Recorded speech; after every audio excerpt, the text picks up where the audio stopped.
NFL Sunday Night Football, Green Bay Packers, Philadelphia Eagles from the link in the city of brotherly love. Mike Tirico, Chris Collinsworth on the call. Green Bay honestly has to win to keep their season alive this evening, taking on the one-loss Philadelphia Eagles. Who's tuning in and listening. And as always, I'm your host, Encyclopedia Sports, Corey and Luke 96. Sure, like, follow, subscribe to social media. Links in the description below. The thumbs up button. Share hashtag NFL, hashtag Packers, hashtag Eagles. Chat questions and comments, super chat, super sticker, super likes, super thanks. Always greatly appreciated as well. So, week 12, this NFL Sunday will come to an end with this game tonight before, of course, Monday Night Football.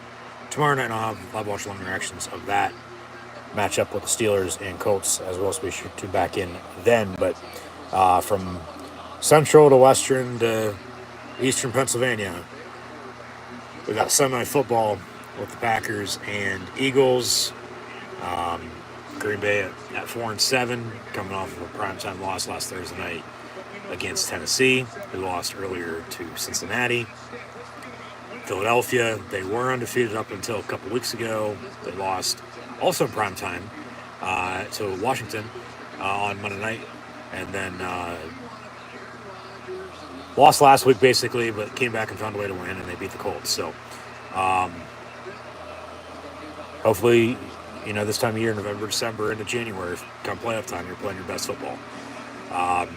Still should be a good game tonight. Green Bay's had a very disappointing season, to say the least. They're 4-7, as mentioned. A couple of those losses very well could be wins. And vice versa for the Eagles. A couple of their wins could be losses. I don't think Philadelphia is as good as they think they are.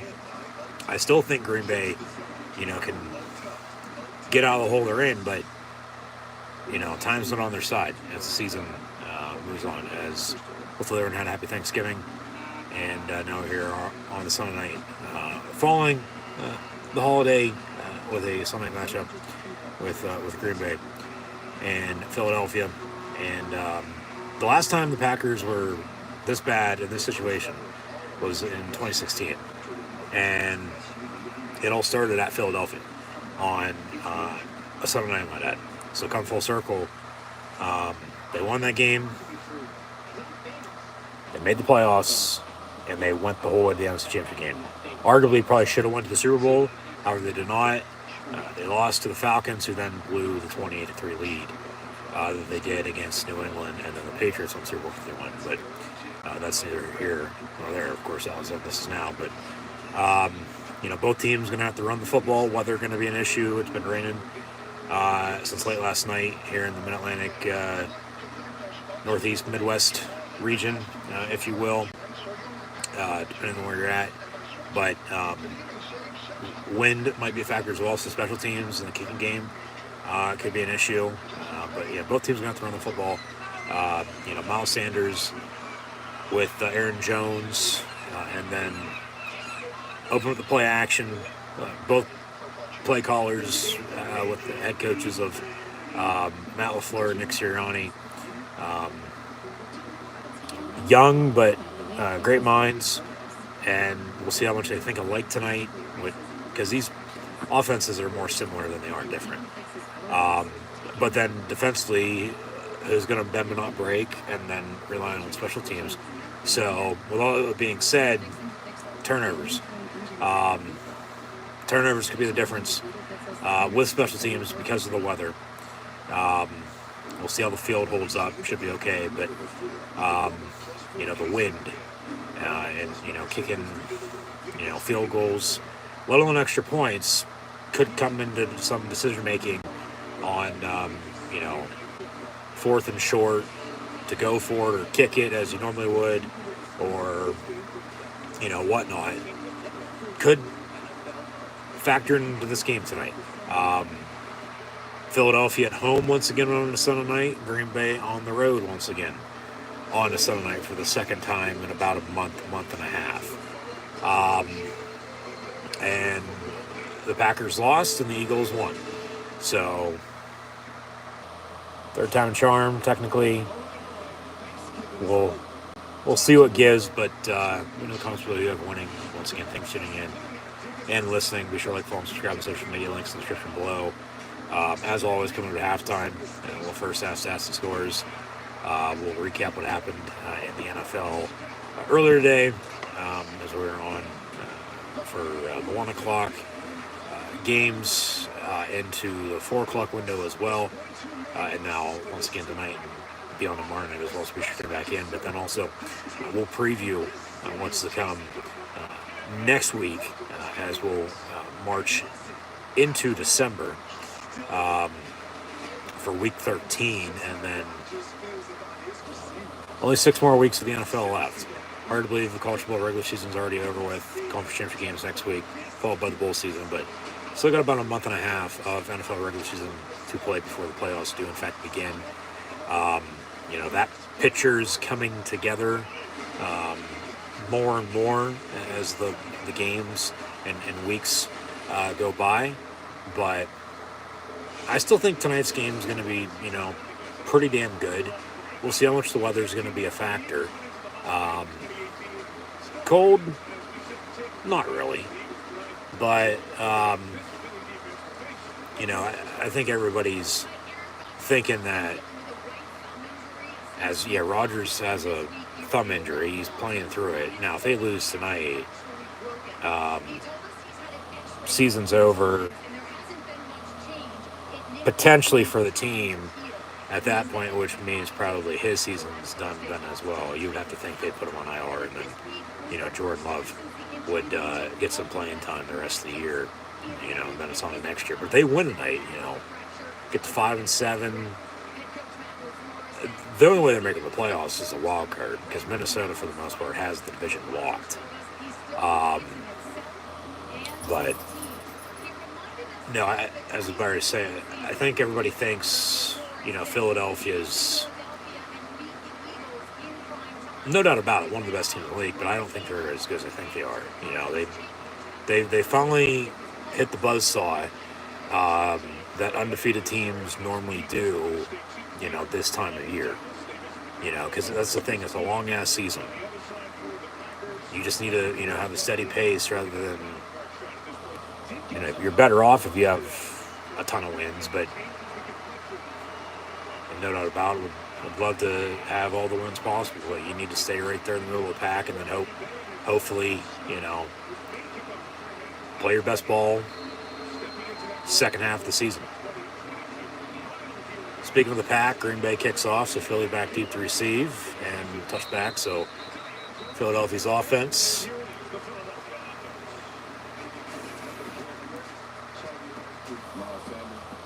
We are. And,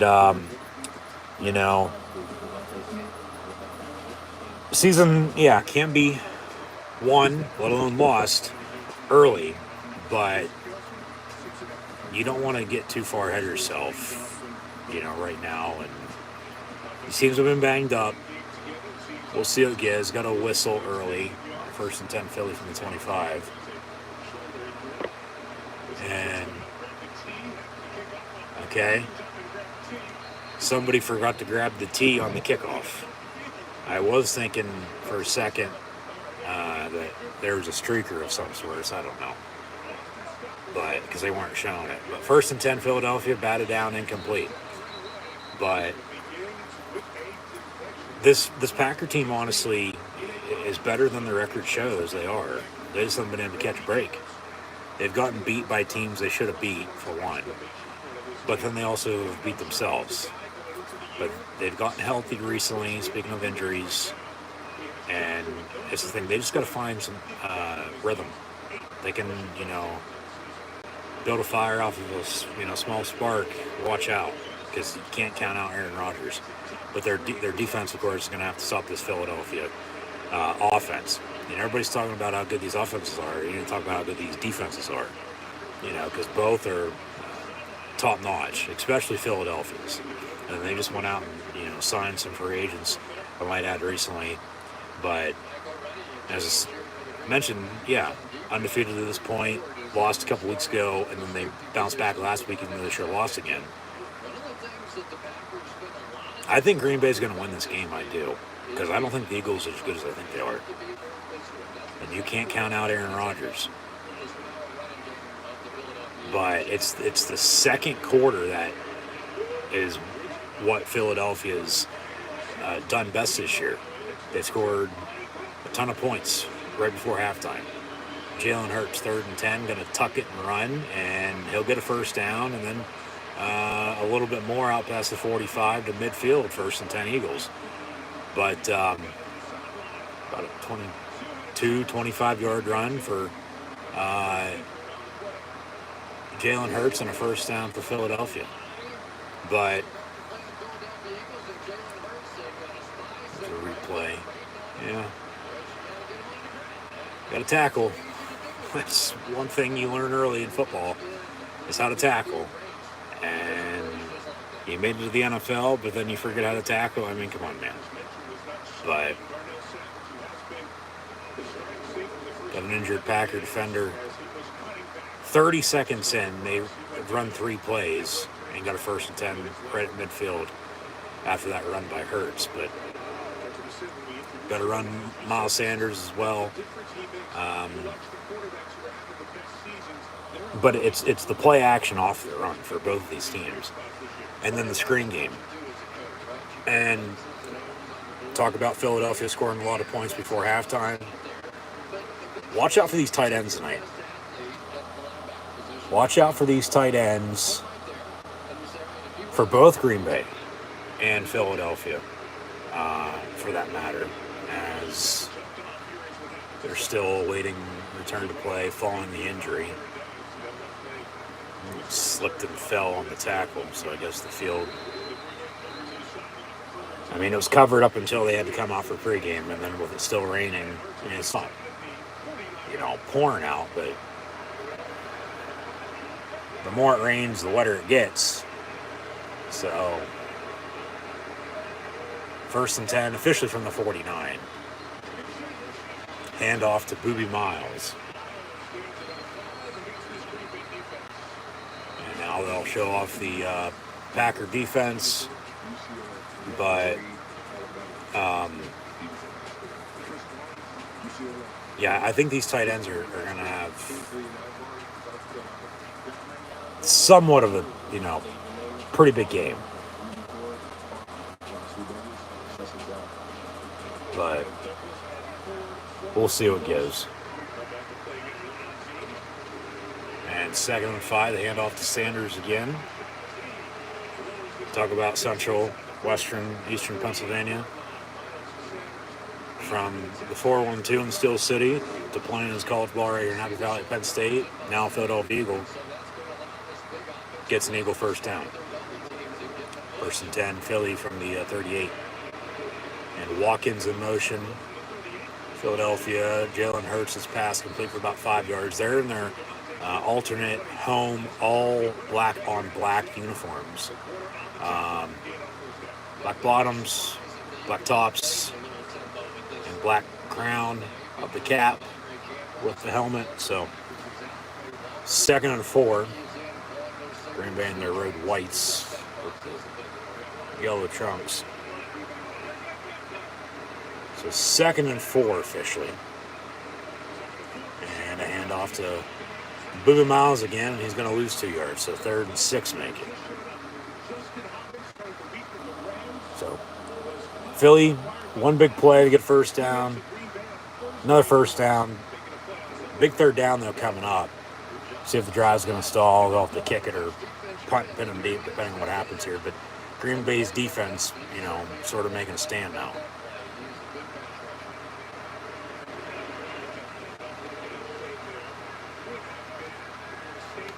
Third and 6 from 34. Hurts, quarterback draw up the middle, and he's going to get a first down with ease inside the 20, 15, pushed out of bounds inside the 10 around the 6, 1st and goal, Philadelphia. So, okay, Green Bay's main objective now is to stop Jalen Hurts.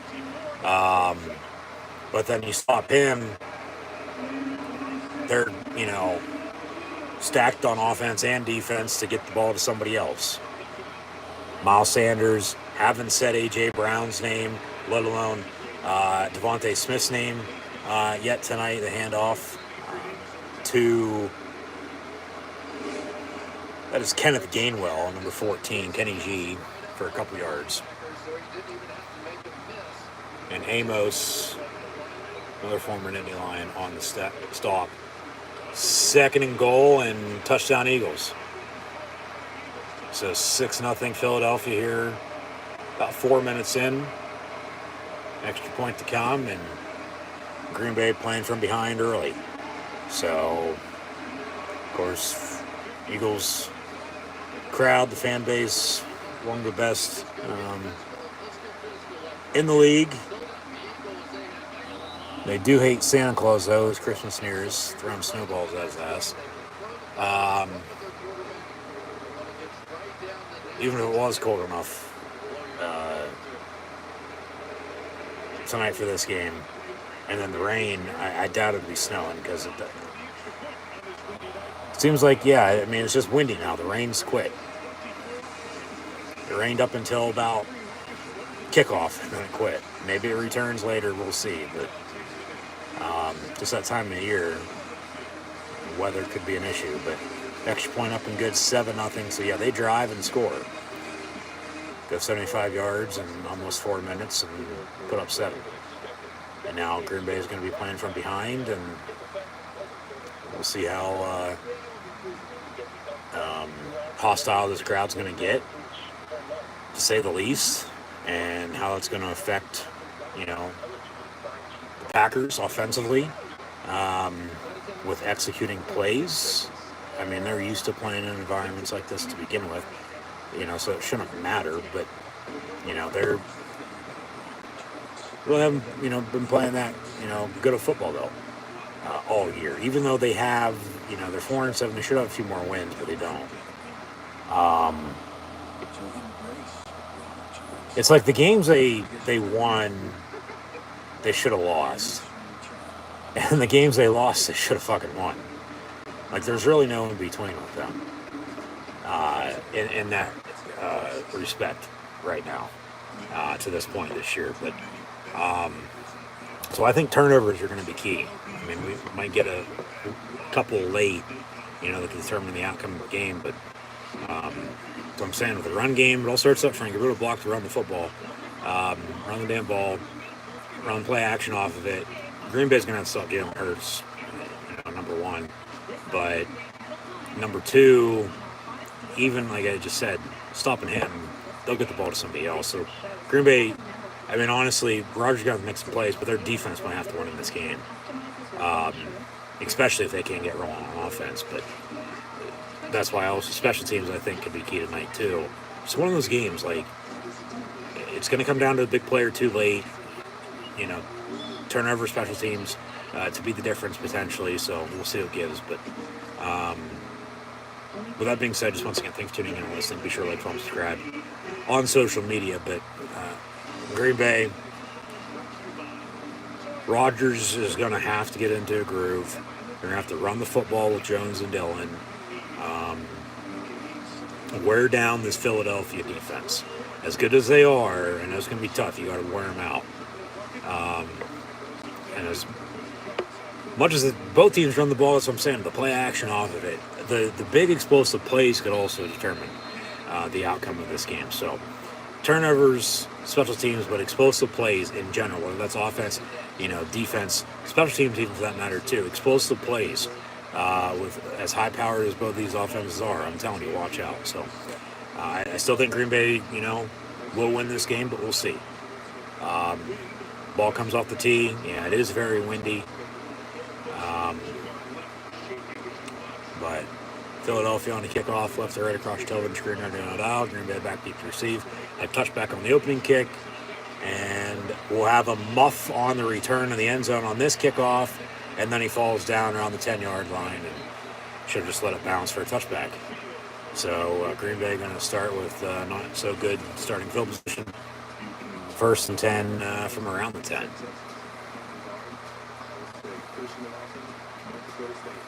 So we'll see where Green Bay, or what they do, excuse me. But here we go. Rogers under center with Jones in the backfield.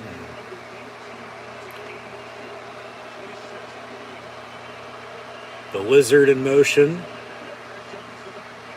Rogers going to air it out to the 25-yard line, complete, and then dropped incomplete to the rookie out of North Dakota State and Christian Watson.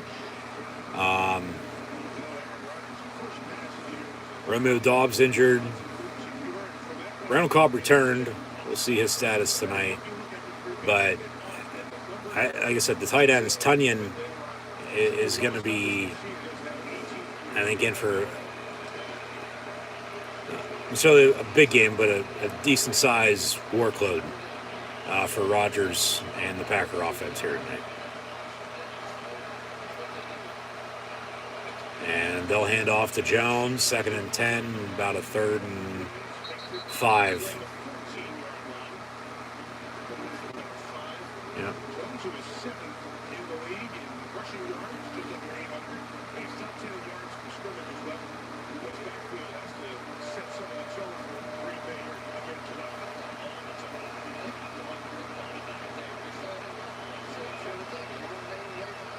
Yeah. The run game and run it, exactly, yeah.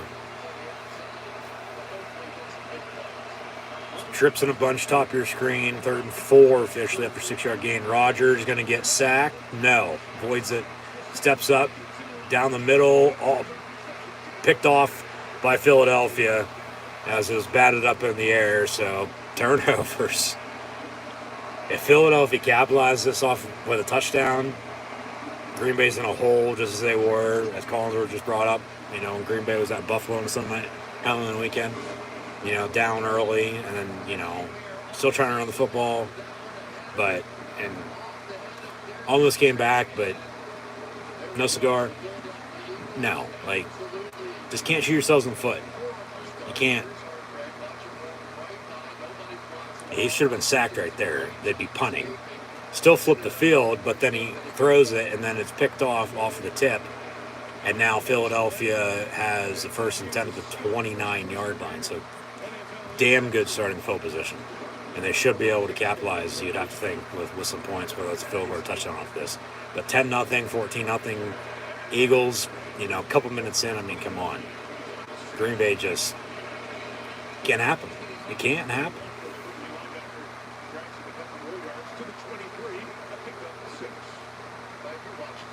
And that, of course, wasn't on Rodgers. It wasn't his fault. You know, he tried to make a play out of it, but just good defense. They made a play on the ball, tipped it, and in the air, it's a live ball, and it picked off. So they get 6 yards on that. So 2nd and 4, under 10 to play in the first. 7-0, looking to extend their lead, capitalizing off the turnover. And Jalen Hurts going to keep it for himself again and run and get another Eagle first down inside the red zone, push out of bounds around the 15, 1st and 10 Philadelphia. And now they got about, 8 shots to punch it in for 6.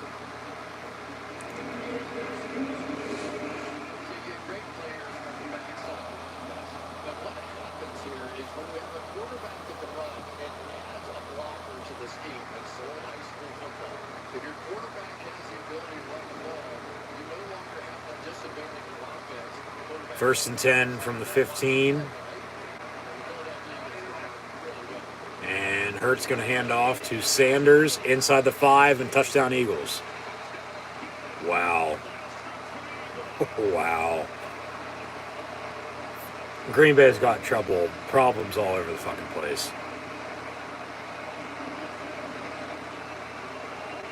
Eagles coming out and showing out and shutting everybody up for as poorly as they played the past 2 games now.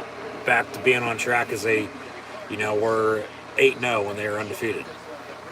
And it all starts off from it's their line is why they're so good. Offensively and defensively, because they can block, protect the quarterback, and they can get after the opposing quarterback. And they also have playmakers to get the ball to. Extra points going to be no good. So 13-0. Somebody might want to tell the NBC timekeeper for the scoreboard that it was no good because he did put up the extra point. Good, 14-0. It's 13-0. Extra point, no good.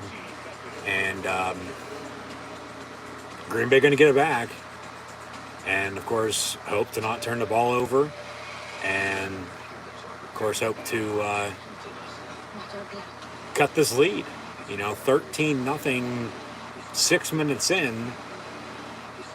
I can guarantee it was not the start they were hoping for tonight.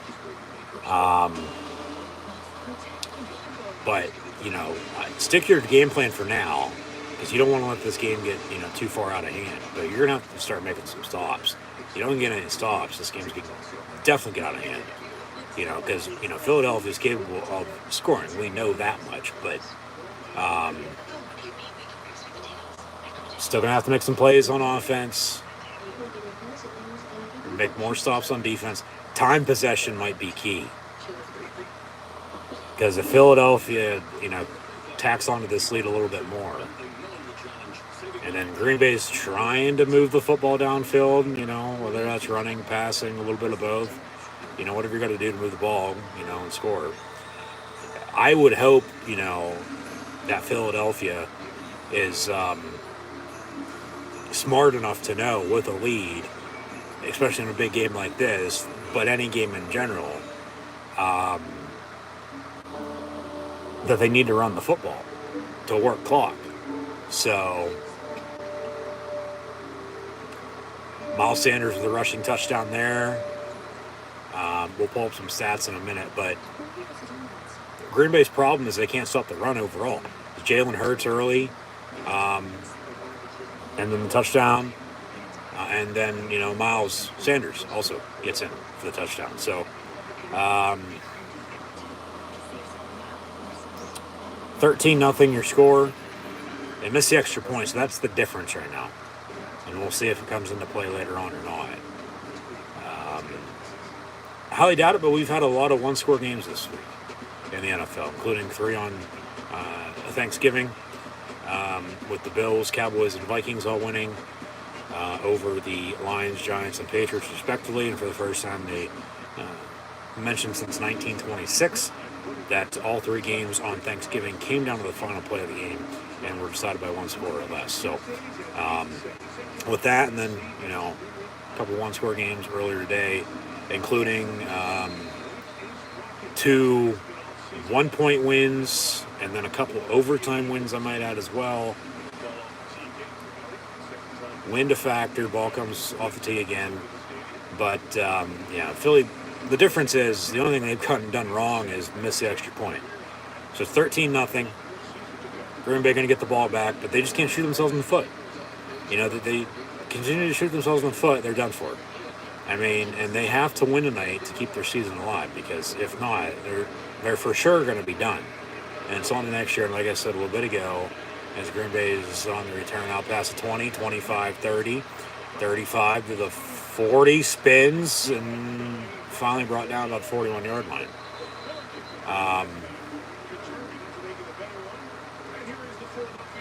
So they're going to continue to show off these offenses and defenses for both of these teams respectively. They never show off the special teams, no kicker or punter by any means. But,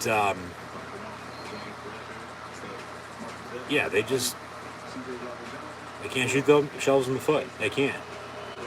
Because if they do, once again, they're done for. And some people already think they're done for. I still think they can, get out of it, but it's gonna take a lot more than they were, especially tonight, already expecting, for God's sake. So still one play, one drive at a time. Still a lot of football left. That's what I'm saying. Don't let this game get too far out of hand, out of reach. You definitely can't come back and win it. So 8:20 to play in the first and counting. 1st and 10 for Green Bay on an Aaron Jones first down run. But they'll run it again. Jones, nowhere to go, though. Fletcher Cox wraps him up, 2nd and 10. But, they just got to keep at it. And try to keep their season alive. Because, once again, some people are already counting them out. they lose tonight for sure, they're done. And that's what I was getting to earlier, as mentioned. If they lose, the only way they're making the playoffs is wild card. For one, because Vikings have the division locked up for the most part. They run a screen near side. Jones going to get a first down, and inside the 30 he goes down to the 20, first and 10, Green Bay from there. So, all right, don't get too far ahead of ourselves, but with Rodgers and his injury, his thumb, as they show off Matt LaFleur, and we'll get to him in a second, because I think he's going to, get more blame than Rodgers is going to get. And LaFleur, depending on what happens from now to the end of the regular season, I think potentially could be on the hot seat. I do. I think they could make, some sort of move. If it continues to go south, hand off A.J. Dillon, and he's going to get into the end zone, touchdown Green Bay. So, hey, just like that, Rodgers threw the ball once on that drive, everything else was a run. And boos from the crowd. But, hey, I'm going to have a lot of running the football tonight, and, hey, my type of game. So run the ball, play good defense, rely on your special teams, and hope to win. Capitalize off turnovers, and Philadelphia did, early. I mean, if Green Bay doesn't turn the ball over, Philadelphia scores on their opening drive as they did. They make a stop on defense then because they don't turn the ball over, they punt, they score that now. We're tied at 7. So rather than 13-0, 13-6, we're 7-7. But it's going to be 13-6, 13-7, depending on this Mason Crosby extra point. And Philadelphia missed their extra point just a minute ago. This kick up and good. So 13-7, 6:40 to play in the first. But, all right, they cut the lead. Now they're going to, like I said, make stops on defense and, just keep themselves in this game. Can't let it get out of hand. But they drive real quick, run the ball down their throat. So, honestly, it's like whoever's going to be better at stopping the run now tonight is going to win this game. What defense is going to bend doesn't break. But what I was getting at is, if Green Bay loses, it's to the point, okay, they're 4-8, season's done for the most part, not going to make the playoffs. Do you sit out Rodgers? Do you get Jordan Love time? Do you put Rodgers on IR? Fix his thumb, whatever other, nagging injuries he probably has at, this point in the season and this point time in his career, for God's sakes, as well. Because he's been around now for 18 years. And, he signed the big deal this past offseason. And,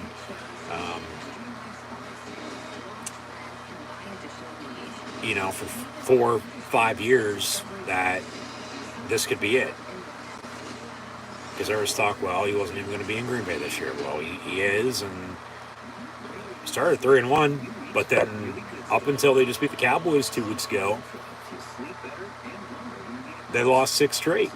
5 straight make it, and they lost last Thursday, then on a short week, for another loss for their 7th total. So, yeah, they had lost 6 of 7. And they're 4-7 here, and they need a big win desperately. They beat the Cowboys, who the Eagles beat, I might add. And then now you have the Packers and Eagles tonight, and it's the run game.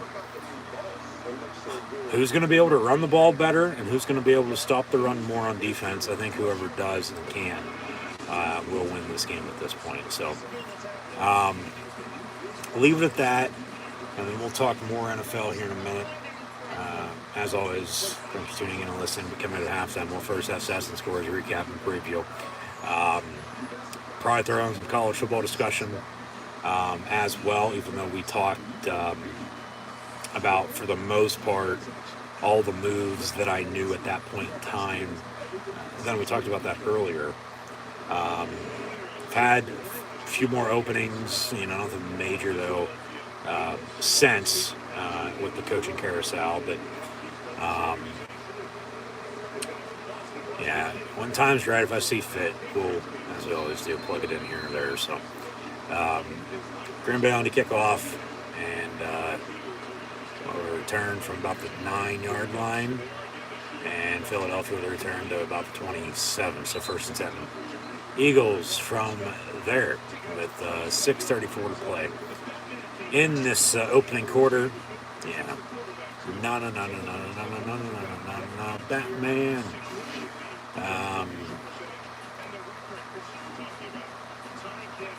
Last I knew, though, Philadelphia wasn't Gotham, so I mean, Philadelphia is technically New Jersey, but it ain't Gotham. But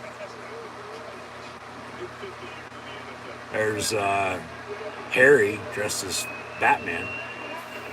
1st and 10, Eagles from the 28. Halloween was last month. And on Halloween weekend, Eagles beat the Steelers. Here we are after Thanksgiving. Eagles up by 6, 13-7 against the Packers. And the difference is the missed extra point. So like I said, we'll see how much that comes into play later on. Or that Green Bay turnover to the Eagle touchdown. Then the missed extra point with that. How much that overall comes into play. Handoff, Sanders again. 3rd and 3, give or take. 3rd and 1, excuse me. I obviously can't see.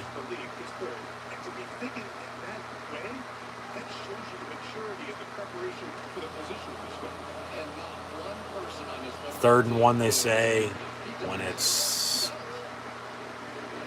about 30 yard. All right. Quarterback sneak, and no, he didn't get it. No chance. Stuck to the line of scrimmage. That's a good spot. There's no way in hell he got that. No fucking chance. He's still short, but be 4th and inches. He's going to go for it. I'd punt, pin him deep, but Green Bay just drove and scored on you like that, so you want to try to keep up the momentum that you have. Yeah, he didn't get it regardless, whether it's 4th and yard or 4th and inches. It's 4th down for Philadelphia.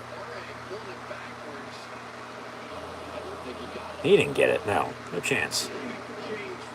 You're going to bring up Chain Gang for that? I think I'm blind. These fucking zebras, Jesus Christ.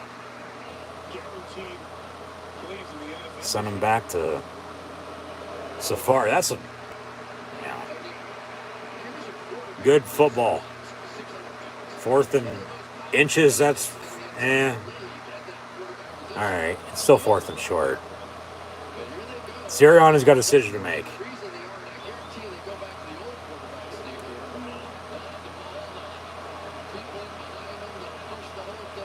Just get the first down. Probably guarantee you they're probably just going to try to draw him off sides, though, because that's what Rodgers would do with a hard count. But, yeah, they'll sneak it. Oh, that's a false start. They all moved before they snapped it. There's no way in hell. Well, he still didn't get it. There's no way in hell that play was legal. Fumble, and then they'll mark him short. That's the same spot. They'll measure again, but nothing's going to change. It's a turnover on downs.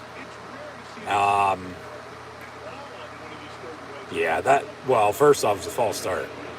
And then they didn't get it anyway, so they'll measure, but it's going to be the same spot. And it'd be a turnover on downs on 4th and inches. Because I was going to say, first down, and then maybe take your deep shot. But now they're going to take an official timeout. These refs need to get their damn head on straight and get this game under control. They're going to bring Chain Gang out again for another damn measurement. Yeah, look, false start by the right guard in the center, and then everybody else moved and pushed the pile, but then he didn't get anywhere. No. Turnover on downs. He did not get the first down. No chance. And then it was a fumble late.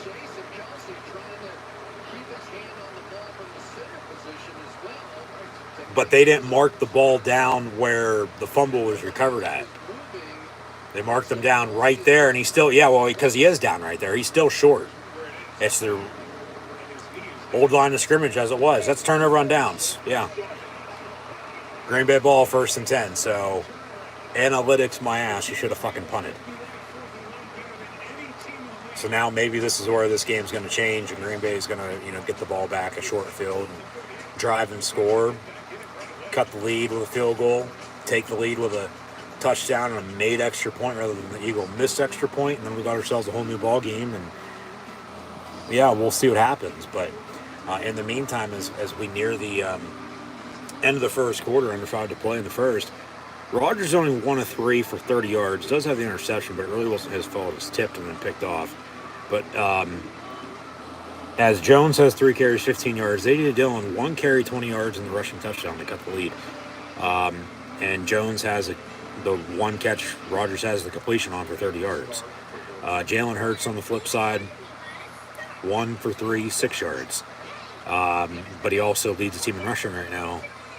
5 carries, 60 yards, and then Miles Sanders, 7 of 41 rushing and a touchdown, and then Gainwell has the other rushing touchdown, 2 for 6, and a score for him. So, like I said, it's going to come down to who can run the ball better, who can stop the run more, capitalizing off turnovers, relying on special teams, but then time possession late in the game, and then explosive plays with a turnover to potentially, incoming. Who's going to be able to capitalize and take control and win this game? So, leave it at that. Commercial break. We'll get back to the action momentarily. It'll be 1st and 10. Green Bay taking over after the turn of rundowns from Philadelphia. So once again, thanks for tuning in and listening. As always, I'm your host, Encyclopedia Sports, Coin Luke 96. Be sure to like, follow, and subscribe on social media. Scroll down, check out Facebook, Twitter, Instagram. Hit that subscribe button, notification bell next to it right here on YouTube. Thumbs up button. Share, chat questions and comments, super chat, super stickers, super likes, super thanks. Always greatly appreciated. And be sure to tune back in tomorrow night as well for Monday Night Football. Live watch long reactions with the Pittsburgh Steelers and the Indianapolis Colts.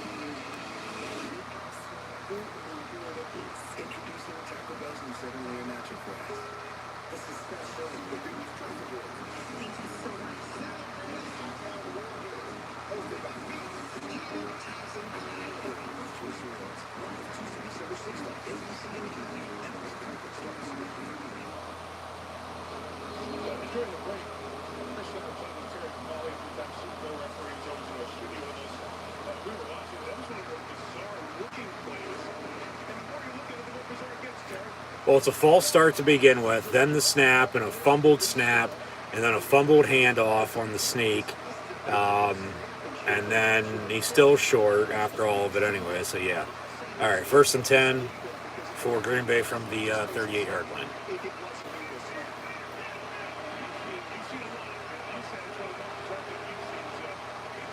Hand off to Jones, 2, maybe 3 yards from him. Well, I mean, the difference on that play, could be field position. Rather than them, sneaking it as they did and then not getting it, it's a false start as it was, but they didn't call it. And then they punt, and then they pin Green Bay deep rather than giving Green Bay a short field. That's where that's at. 2nd and 8.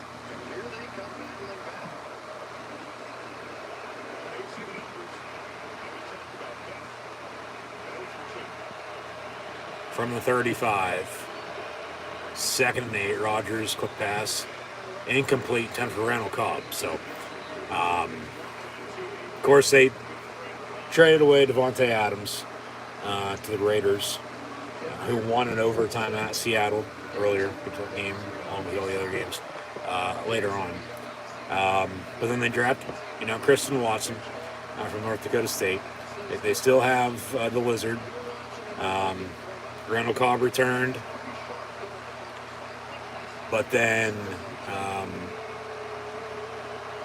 as they lost Marquez Valdez-Scantling, they brought in Sammy Watkins.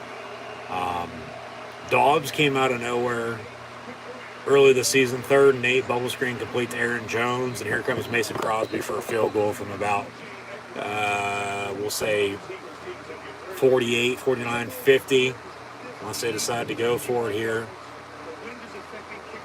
So like I said, special teams issues or decision making with the weather, with the wind on to go for it or to kick it. 4th and 5. But Green Bay in the meantime going to go for it.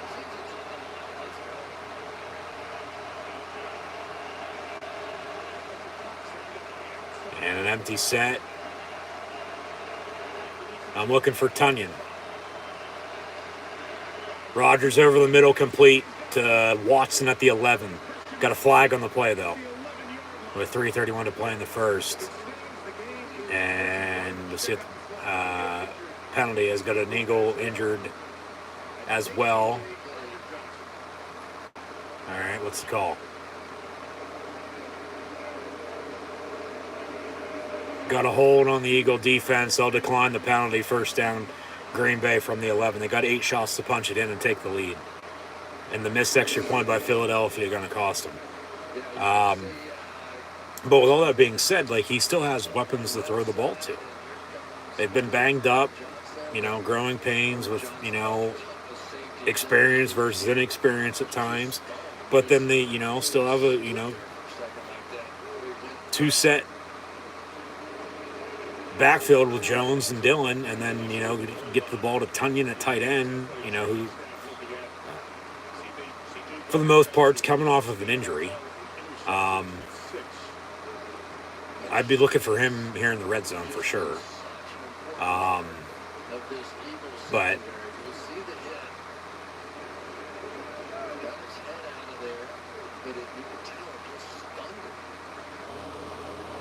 talk about quantity over quality. Kansas City lost Tyreek Hill, and then they bring in Juju. They brought in Marquez Valdez-Scantling, and, they drafted Sky Moore. They've done all right. Green Bay, on the other hand, they get rid of Adams. He, is reunited with Derek Carr, college teammate at Fresno State. And they'll play at Boise State for the Mountain West title. And we'll talk college football momentarily. But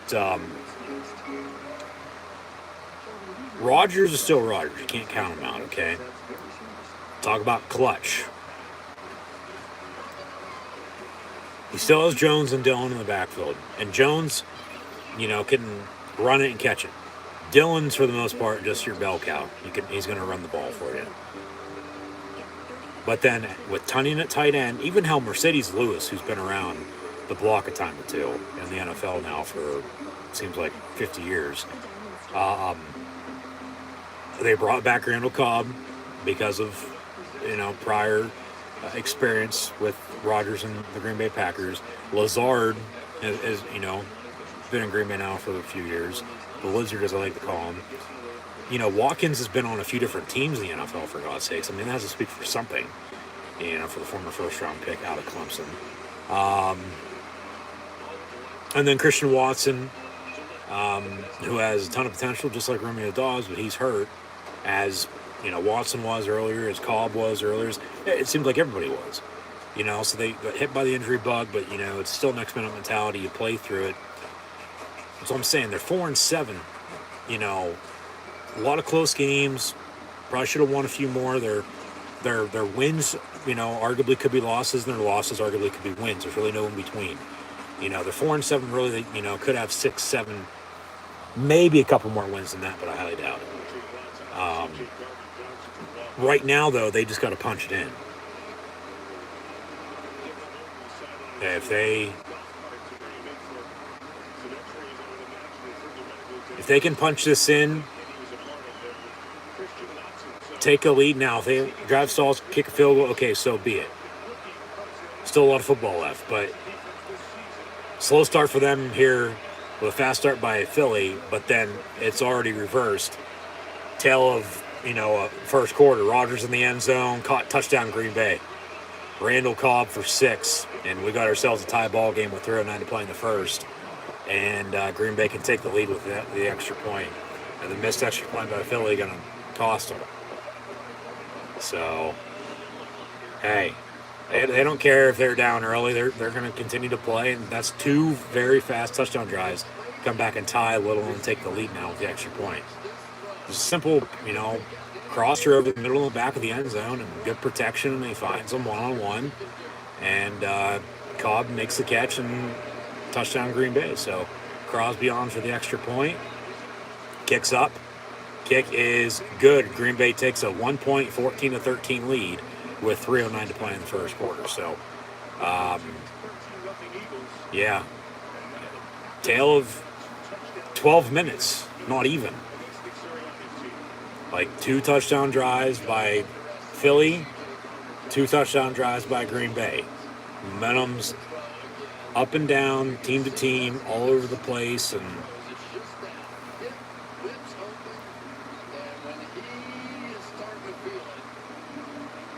I said at the start, I still think Green Bay's going to find a way to win this game. Because they know their season's on the line. They know if they don't win this game, for the most part, it's on next year. Because at 4-8, you honestly have to win out, and it still ain't going to get any easier, I might add. As we've been saying now for a couple of weeks at this point, they just did more harm to themselves in October. They went on a 5-game losing streak and lost 6 of 7. Like, you can't do that to yourselves and expect to, be in it late if you still don't take care of business. That's the thing. If they can take care of business, not necessarily win out, but if they lose tonight, they're definitely going to have to win out and then definitely get a lot of help, which I wouldn't be surprised if it would happen by any means, but, we'll see. But, yeah.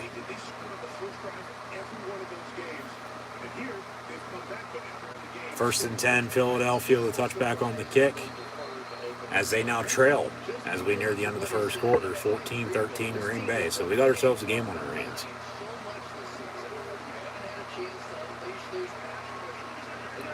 First and 10 Eagles from the 25. And honestly, at this point, it might be, whoever has the ball last. Green Bay defensively with a stop.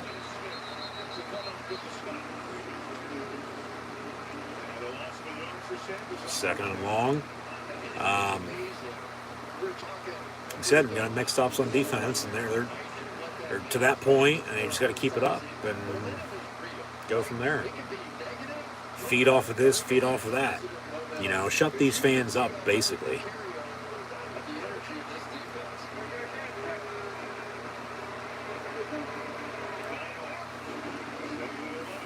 Hurts pass, caught.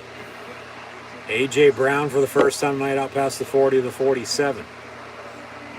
That was his first catch, as mentioned. Still haven't gone to Devontae Smith by any means. And what's going to be interesting is the second quarter, just prior to halftime, of what Philadelphia does there. Because they've, won most of their games in that quarter alone. Hurts pass over the middle, caught. And to the 49, he goes for 4 yards, so second and 6. But, yeah, injuries, was slipping and sliding. Questionable to return. A foot rather than a knee. All right, second and 6 from the 49.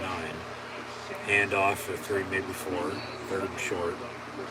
But, all right, both teams scored at least one touchdown on their own. But then Philadelphia capitalized off the interception with a touchdown, and then Green Bay capitalized with the turnover on downs that Philadelphia went for, and unfortunately just didn't get it, and also scored a touchdown. So, decision-making, crucial right now.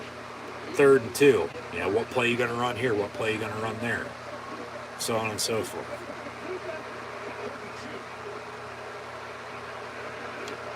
Third and 2, Hurts under center, fake the give.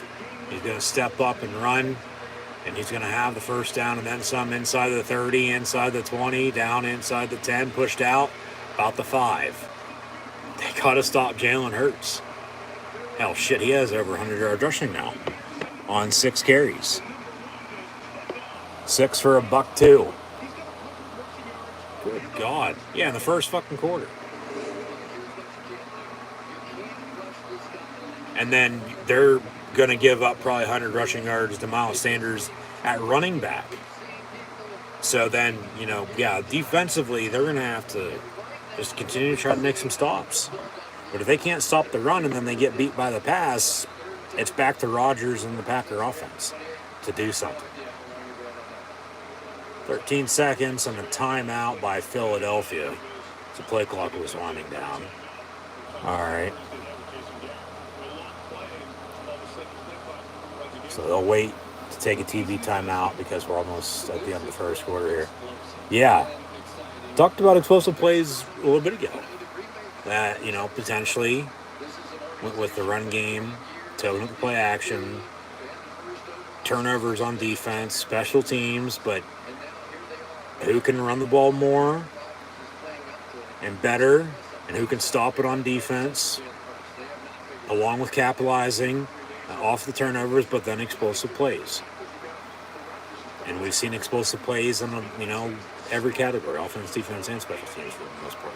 A couple tackles for loss, a lot of big runs, a couple decent returns in the kicking game. But Hurts going to keep it for himself again. 1st and goal from the 3. Going to bounce back and down to the 2. 2nd and goal, and that's how the first quarter will end. So 2nd and goal, Eagles down 1 at the end of 1, 14-13. Against the Green Bay Packers here on Sunday Night Football. So, yes, 2nd and goal to begin the 2nd quarter from the 2, down 1. Should be able to punch it in, and then the ball's back in Green Bay's court to, do something with it. To, once again, cut the lead, let alone retake it. So, see what it gives, but it seems like this game's going to be down to the wire. We'll see what it gives, but might, like I said, be whoever has the ball last wins this game. And big play here or there, explosive play, executed correctly or, incorrectly then for a turnover of some sorts, might be the difference when this game is all said and done. So, leave it at that. Once again, thanks for tuning in and listening. Be sure to like, follow, and subscribe on social media. Links in the description below. It disrupts my skin with itch. It disrupts my skin with rash. But now, I can disrupt eczema. Rinvoq. Rinvoq is not steroid, topical, or injection. It's one pill, once a day, that's effective without topical steroids. Many taking Rinvoq saw clear or almost clear skin, while some saw up to 100% clear skin. Plus, they felt fast itch relief, some as early as 2 days. That's Rinvoq relief. Rinvoq can lower your ability to fight infections, including TB, serious infections of blood clots, some flavor, cancers, including lymphoma and skin cancer, death, heart attack, stroke, and tears of the stomach or intestines occur. People 15 or older with at least one heart disease risk factor have higher risks. Don't take if allergic to Rinvoq, as serious reactions can occur. Tell your doctor if you are or may become pregnant. Disrupts the itch and rash of eczema. Talk to your doctor about Rinvoq. No shot, it can help you save. My secret is total boosting. Switch to Verizon. They'll give you the new iPhone 14 Pro. This Black Friday weekend, only Verizon gives you the new iPhone 14 Pro, plus Apple Watch SE, iPad, and Beats Fit Pro. All on us. Wow. Only on Verizon. Special Kimberly. I just want to spread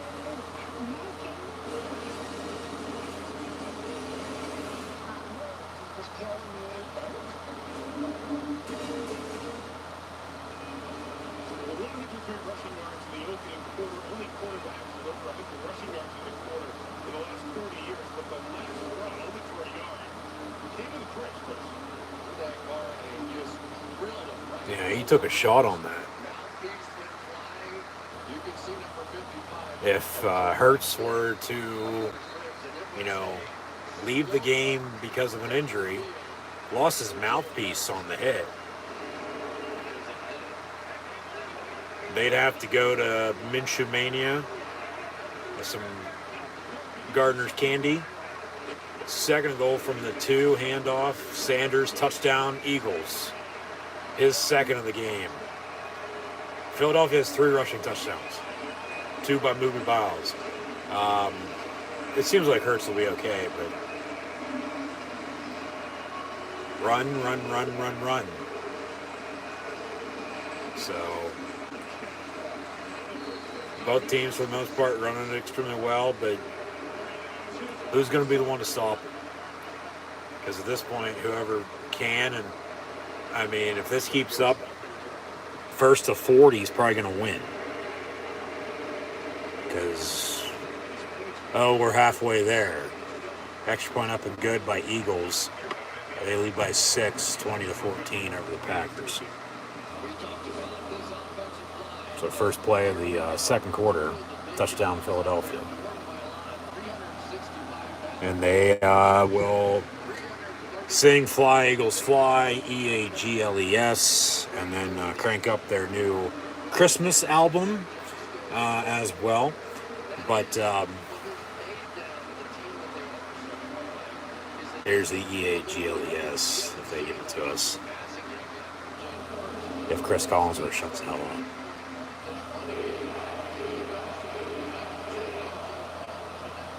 There you go. But yeah, 20-14 Philadelphia.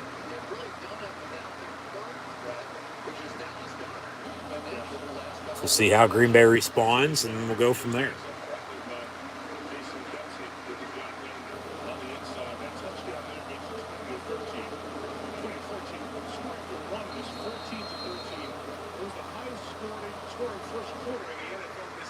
Shit.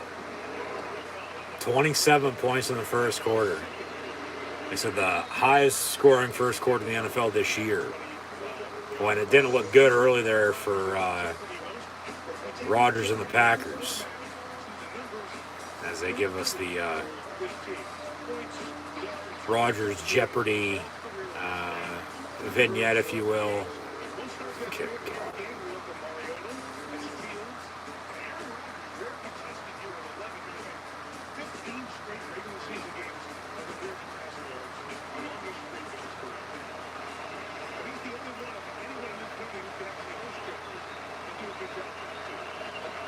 But 1st and 10 from the 25. And handoff. A.J. Dillon for 4, maybe 5 yards. 2nd down.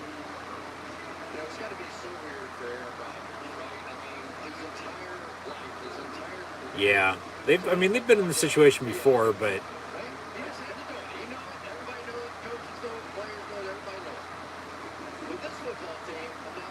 it only happens, once every 6-8 years, give or take. Like, they're used to winning, they're expected to win, and 2nd and 6 from the 29. Toss, Dillon, 1st down, Green Bay to the 42.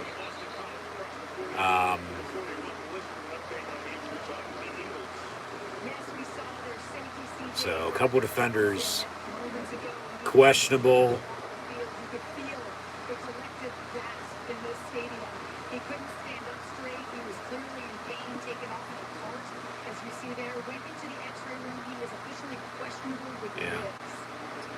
Couple defenders questionable to return, which means they might, but they probably won't. Just depends on how bad they need them. Lazard in motion. Rodgers 3-step drop down the middle, complete to Tunyon at the 45. Down to the 42. He's still going, but they're going to mark him down. 1st and 10 Green Bay. So good conversion there. Drive alive.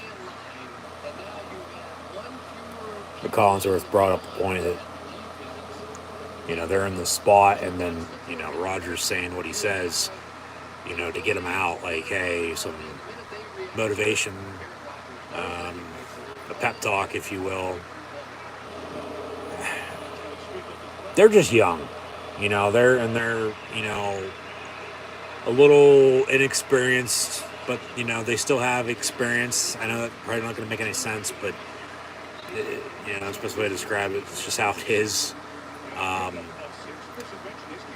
Handoff, once again, 2nd down and about 4 for the Packers here. Early 2nd quarter, down to 6, 20-14 for some tuning in. But, they've had a lot of injuries. Talking about the O-line, it's plug and play literally every game. The Lions had a different starting 5 for the most part every single game this year. Now, that could only be one player, meaning only one player different, to a couple more than that. Or move this player from this position to this person, et cetera, et cetera. But it's still next man up mentality. You got to fight through it. So 1st and 10, Green Bay. So they're able to convert, pick up 1st down to 1st down, it seems like. And ball at the 28-yard line, 1st and 10 Packers.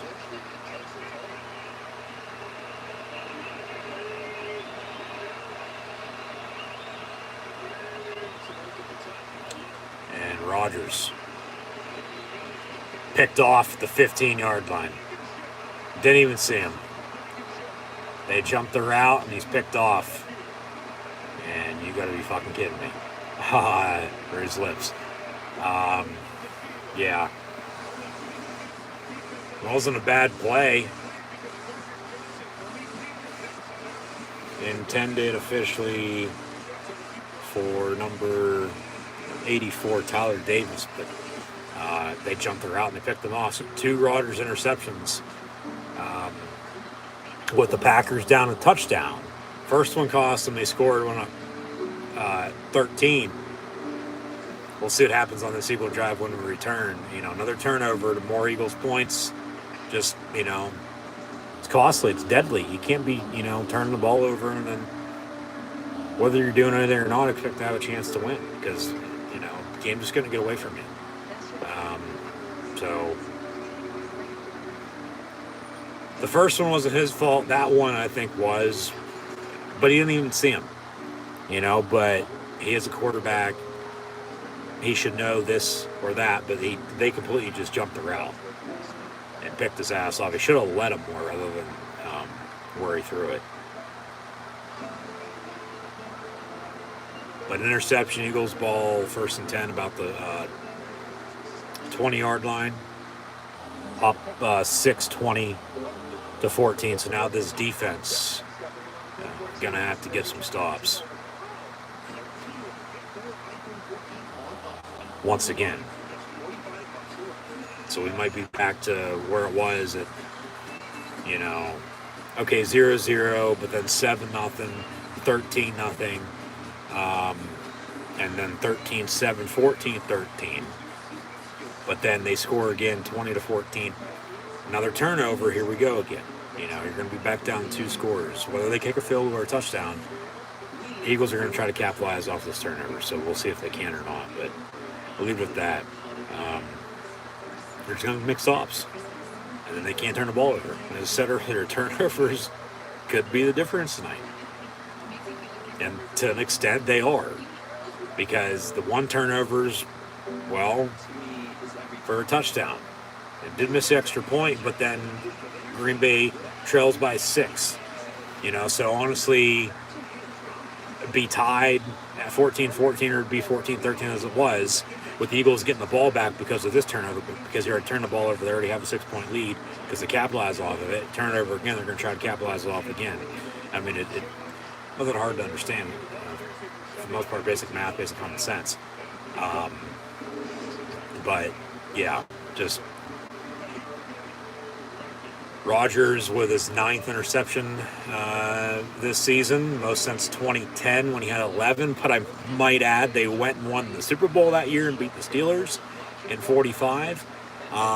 So, I mean, that really doesn't mean a hell of a lot. But he still can't turn the ball over to, their team and expect to have a chance to win. They just completely jumped the route. He didn't even see him. So 1st and 10, Philly from the 22. Hurts airs it out, and it'll be caught at the 40 by Devontae Smith. 1st and 10, Eagles.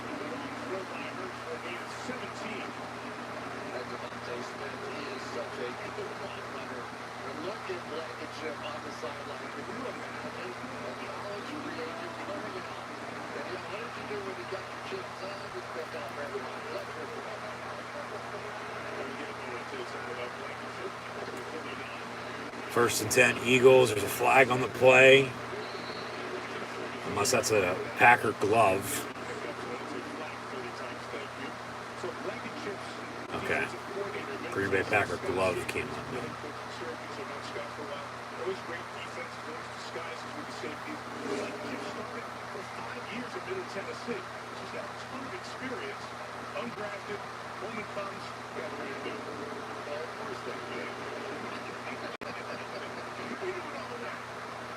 So 2nd and 5, Philly from the 44.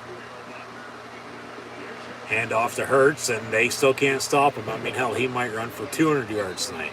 This might be coming back, though, for a hold. He gets to the 38-yard line, 1st and 10, but it's flag on the play.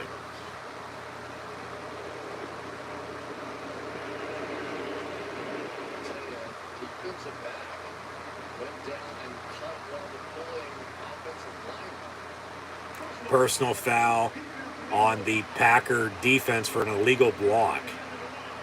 They'll tack on 15 to the end of the run, automatic first down. So Eagles ball at the 23-yard line, 1st and 10. Knocking on the door, already up 6. Great athleticism. Lane Johnson in space. He was tracking Adrian Amos. And Lane Johnson, I can't say enough good things about him. There aren't many All right, maybe a little bit. but Lane Johnson It's a chop block on the defense, which very rarely gets called. It's only a chop block on the offense. But 1st and 10. From the 24 officially is where they spotted it.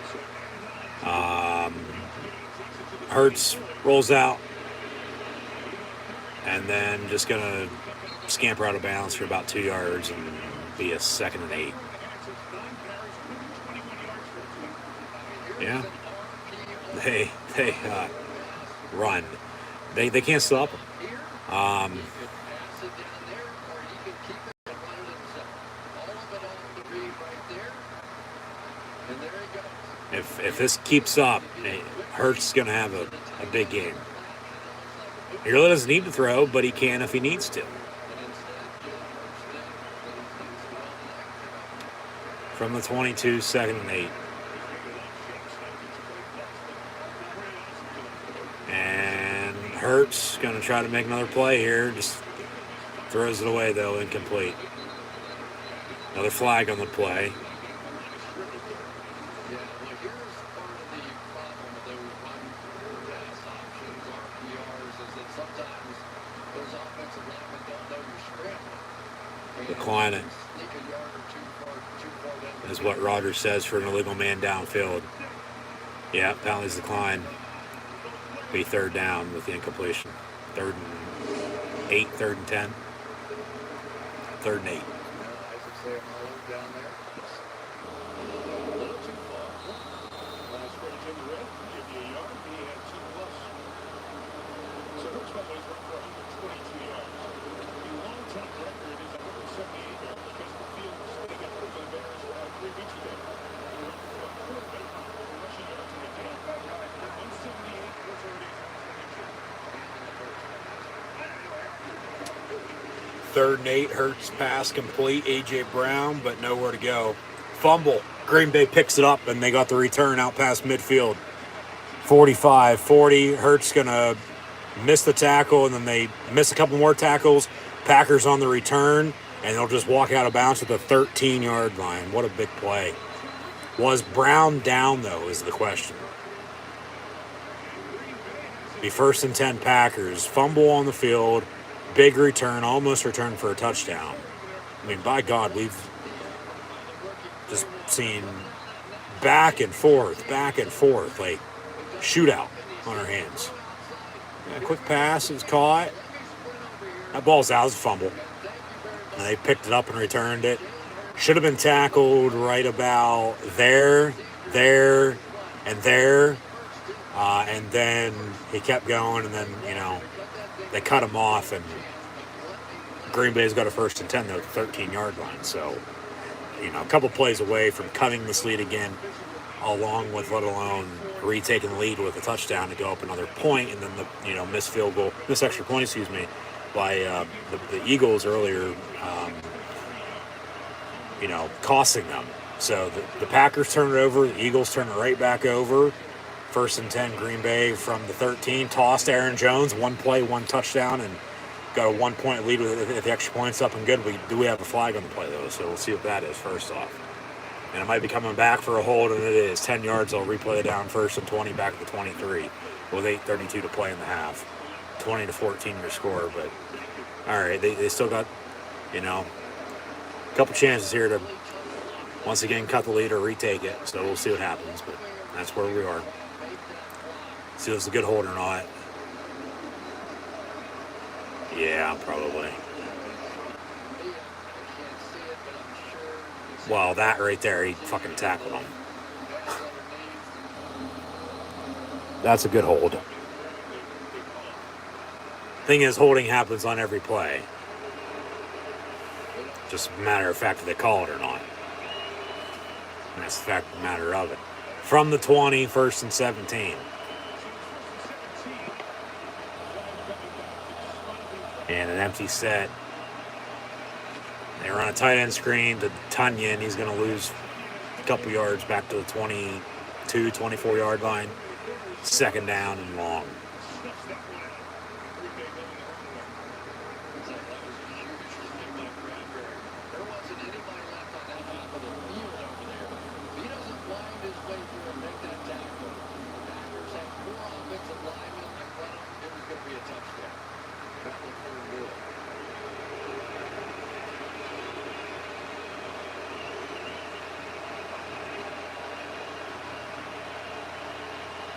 From the 23, 2nd and 20. And Rodgers rolls out, airs it out in the end zone, caught, touchdown Packers, Aaron Jones.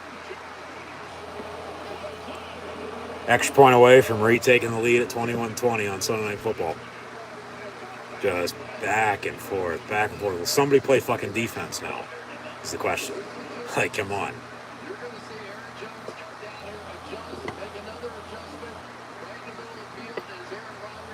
It's right down the seam. And then he, cut back and Rodgers found him.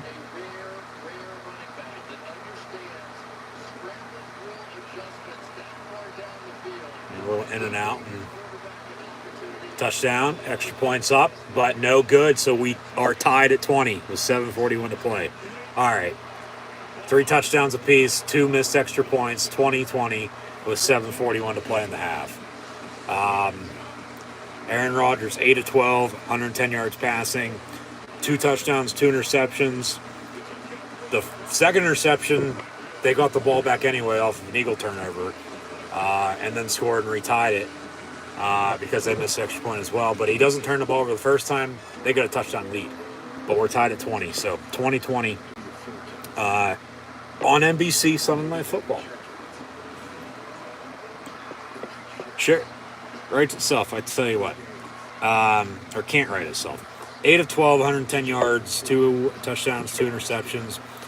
Dillon, 442 on the ground on the score. Aaron Jones, 5 carries, 20 yards rushing, but then also has 3 catches, 56 yards receiving, and a touchdown as well.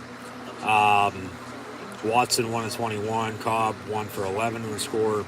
Tunyon, 2 of 14, and Dillon, 1 of 8. Hurts, 5 of 8 passing, 48 yards, but has 122 yards rushing on 9 carries. So an average of a, first down and then some. Sanders, 11 of 51, 2 rushing touchdowns. Kenny G, 2 for 6 on a touchdown as well. Devontae Smith, 2 catches, 23 yards. A.J. Brown, 2 of 21, but he fumbled, and the Packers, a couple plays later scored. So 20-20. On NBC, when it's normally Dateline, but we're not even at halftime yet, so the night's still young. Who knows what the hell's going to happen? 20-20. Eagles getting the ball back, but the Packers will receive the second half kick. So we'll see what happens here, and then, we'll go from there. But in the meantime, once again, thanks for tuning in and listening. Be sure to like, follow, and subscribe. Links in the description below.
First and 10 from the 28 for Philadelphia.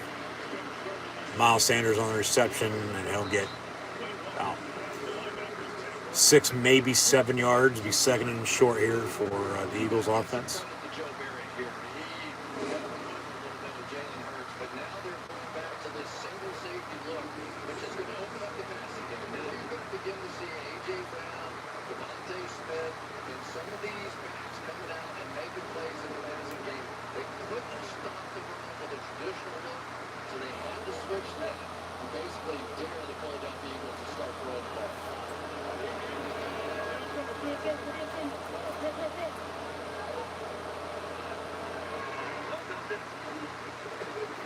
Second and 3 officially. Hurts going to get sacked. Yep, back at the 30. Third and long. About 3rd and 8, give or take. They barely know just Miles. He showed up on Thanksgiving. 3 days of practice, we had a couple big plays back. Yeah, wasn't he with the Rams? They cut him and he got picked up by Green Bay.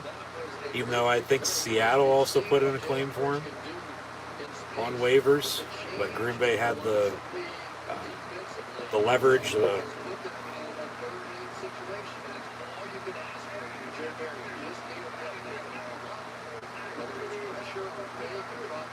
advantage with the order. And of course that'll reset now since they picked him up. But Hurts getting pressured and he rolls out, throws out of bounds, incomplete. So Green Bay getting the ball back, and now Philadelphia's in a spot they're not used to being in, and what are they going to do?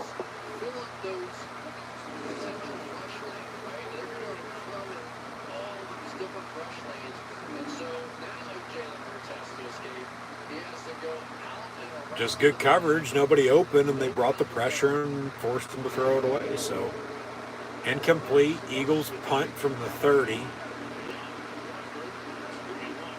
And it'll go out of bounds about the 18-yard line. Yep, 1st and 10, Green Bay from there. When we return, we're still knotted up, tied at 0 with 5:48 to play in the first half. So Green Bay, 1st and 10. 3 timeouts, 2-minute warning.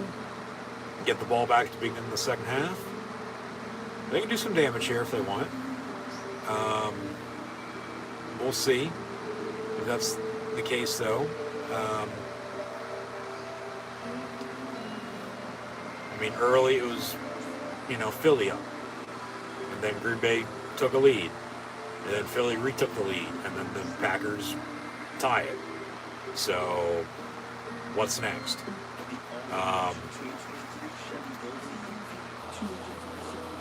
If they, can score 2 touchdowns on 2 drives to close the half and then begin the second half. Pressure's on the Eagles when they're, like I said, not used to being in this situation. So what do they do then at that point? Philly's going to try to force, of course, nothing at all, but hold them to field goals if they can. 23-26. Keep it a 1-score game if they can, rather than 27-34. Be down touchdown or 2, maybe anywhere in between, with a touchdown, a field goal, down 10, 30-20.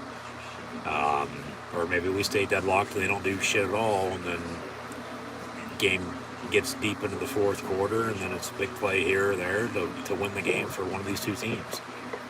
So, yeah, Green Bay could do some damage, and they're capable of. The question is, though, will they? So 2020 with 5:48 to play in the half, Packers ball, 1st and 10 from the 18. They need one of those drives. From the 18, work some clock, run the ball, go the distance and score, and make sure they don't touch the ball, before halftime, or if they do with little time, okay, but then you're going to get the ball to begin the second half. And then if you do the same thing then, You're in control, and, you know, they're trying to make a play or two to come back. So 1st and 10, Green Bay from the 18. Once again, 5:48 to play in the half, 20-20. And they got all 3 timeouts plus the 2-minute warning.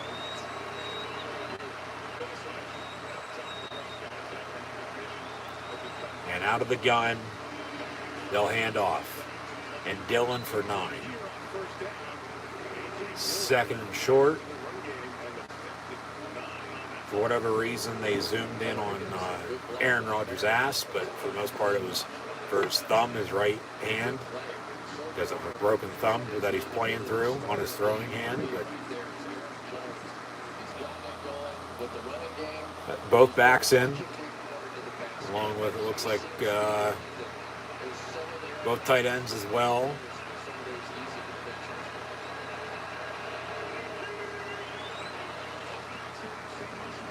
Yep, another run. Jones to 33, 1st down, Green Bay. Offensive line, you have a quarterback, 2 backs, 2 receivers and 2 tight ends. Yeah, that's what it was. But it's just a simple run. You know, it's eye candy to catch, you know, defense off guard, keep them on their heels. They didn't take them in motion by any means and then go deep, but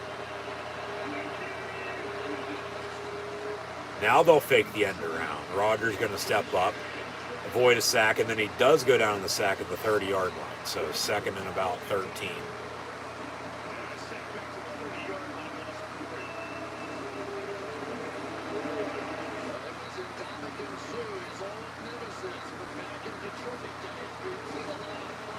Oh, God. And Ndamukong Suh with the sack on Rodgers. Did he step on him? Did he step on his broken finger? And break a few more while he's at it?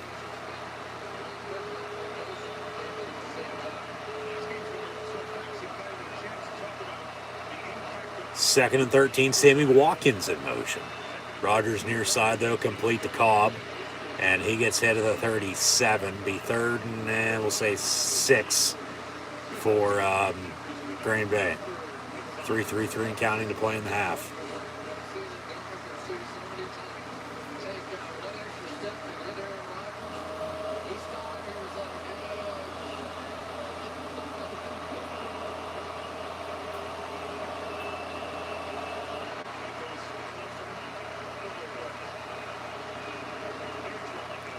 Third and 5 officially. No, I think the hello friend was on the sack. That was, I don't want to get a penalty called on me for a late hit roughing the passer. 3rd and 5, Rodgers. Gonna get sacked again and they'll punt, so they don't do anything. Philly getting the ball back, 2 timeouts. I mean, Green Bay can drain this clock almost to the 2-minute warning, but by the time the Eagles get the ball on the return, we will hit the 2-minute warning. So, Philly going to have to go the distance, tied at 20, with under 2 to play and 2 timeouts to, you know, have a halftime lead, unless we'll be tied at halftime as we are right now at 20-20. But then the Packers will get the ball to begin the 3rd quarter still, so Packers punt, and a fair catch at the 29, so, okay, they didn't let the play clock drain as much as I thought they would, but Eagles will get 1 play off before the 2-minute warning. 2:16 to play. With 2 timeouts, they take a split screen commercial, but then, you know, still going to have to drive the distance for the most part.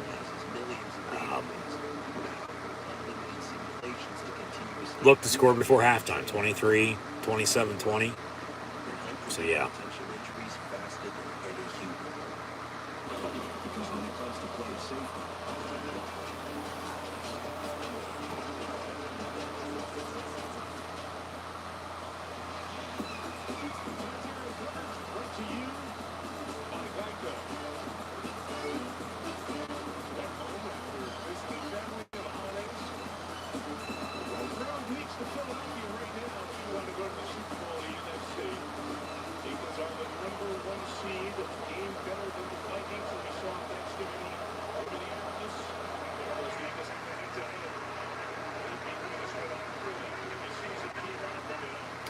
First and 10 from the 29. Hurts.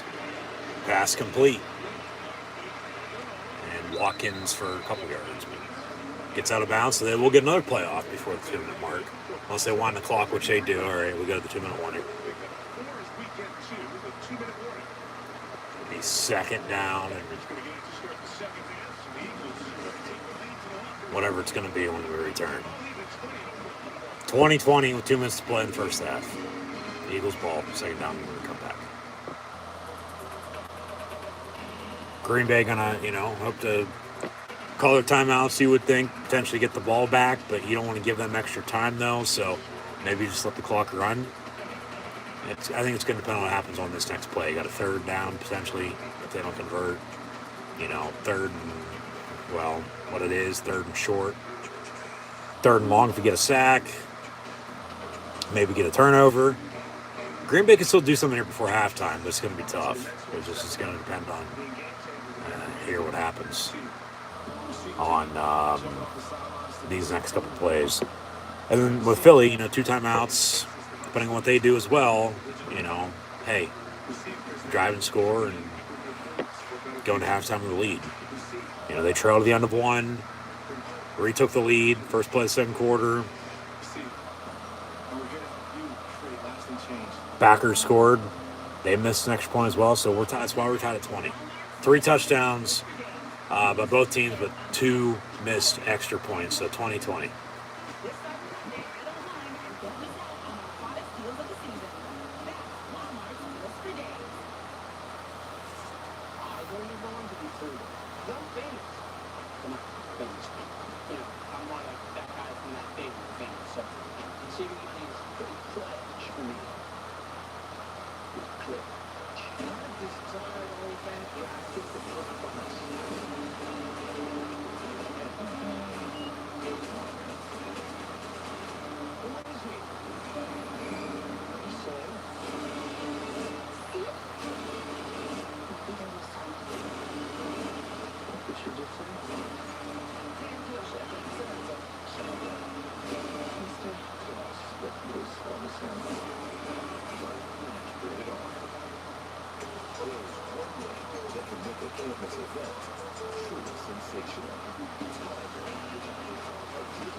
Second and 6, Philly from the 33. Hurts pass dropped, incomplete. Intended for A.J. Brown. Third and 6. All right, Green Bay. They get a stop. Call timeout. Get Rodgers ball back with 2 timeouts in a minute and a half, and drive and score yourself. Big third down here.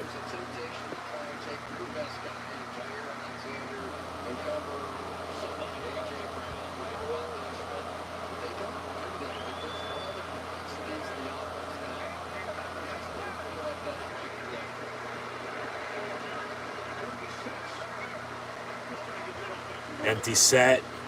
Hurts. Pass over the middle. Caught. A.J. Brown out past midfield. First and 10 Eagles. So if I'm Green Bay, okay, you let this clock run. Make Philly call their 2 timeouts if they want to use them. Minute 41 and counting. First and 10 for the Philadelphia offense.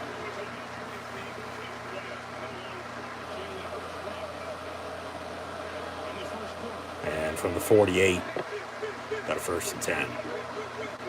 Rip, rip, rip. Well, let's grip it and rip it then. Go deep. Simple dump off. Gainwell and gets pushed out of bounds for 7. Second and short.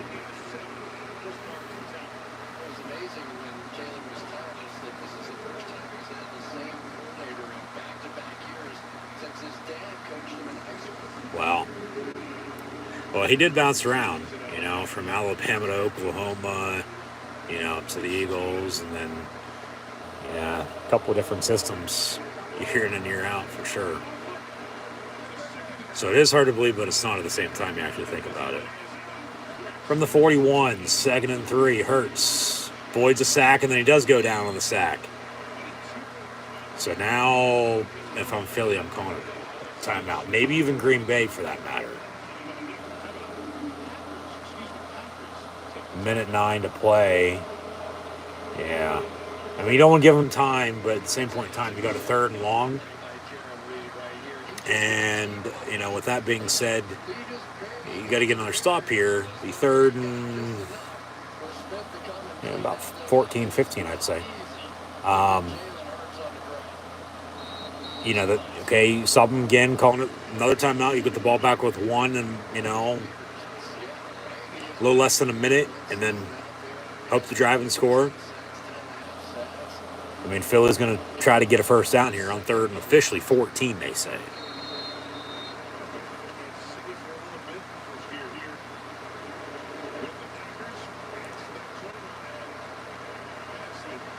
So from the 48, 3rd and 14.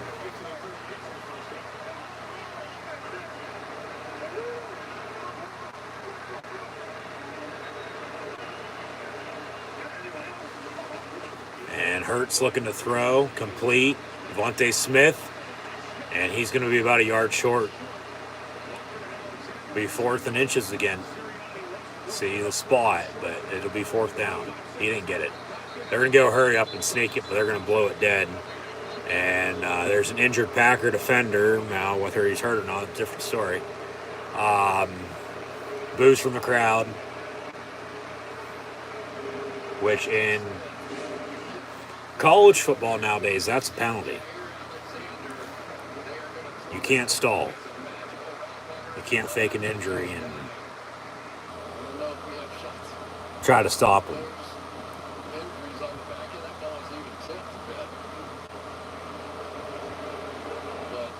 NFL, I don't think it is, but I could be wrong.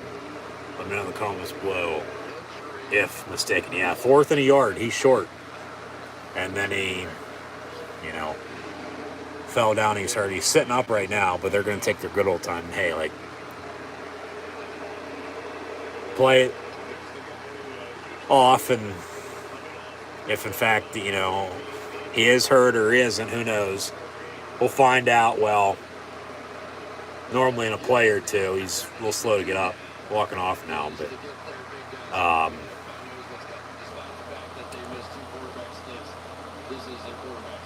yeah, they'll sneak it here for sure. But maybe run some play action off of it. But 4th and 1, yeah, you're gonna run it here.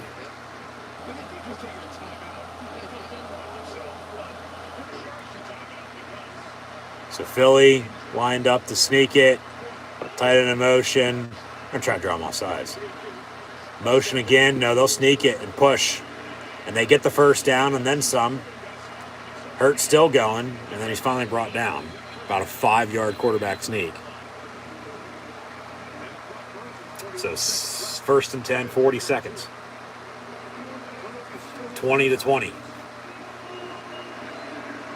And they still got 2 timeouts. Now 30 seconds. Out of the gun. Looking to throw. Roll out. Jalen Hurts. Just going to run out of bounds. No gain on the play. Flag on the play.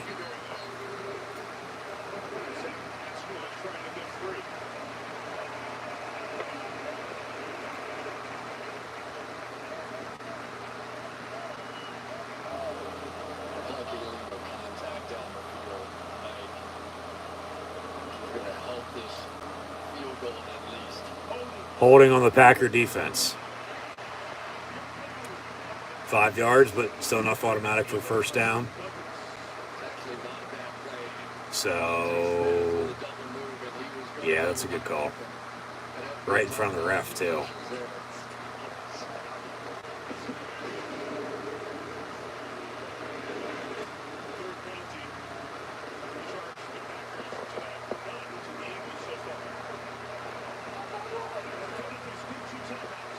So officially from the 30, 1st and 10 now. Hurts's pass incomplete. Intended for A.J. Brown. 2nd and 10. 19 seconds. They still got 2 timeouts. I mean, can't score while you're in field goal range, kick it. But I might add, they already missed an extra point, so yeah. 2nd and 10 from the 30.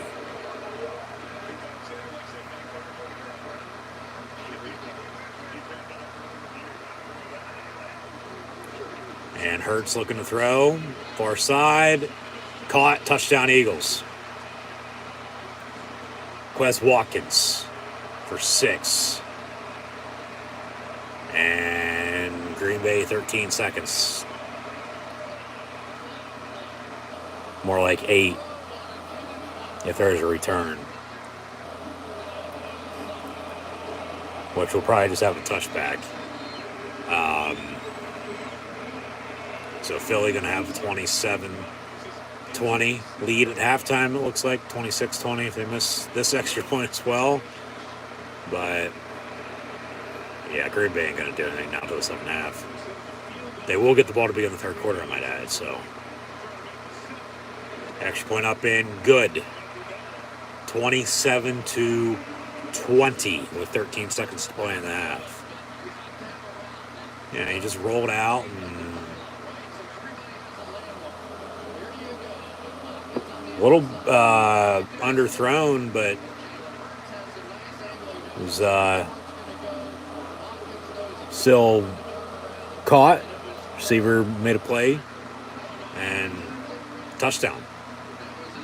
So they'll chant EAGLES with the Fly Eagles Fly chant.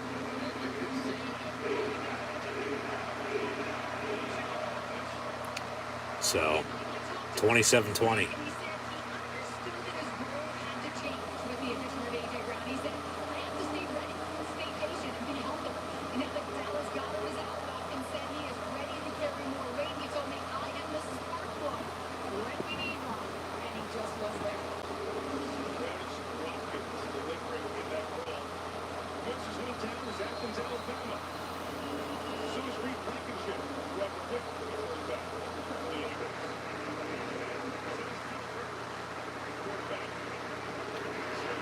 Touchback on the kick.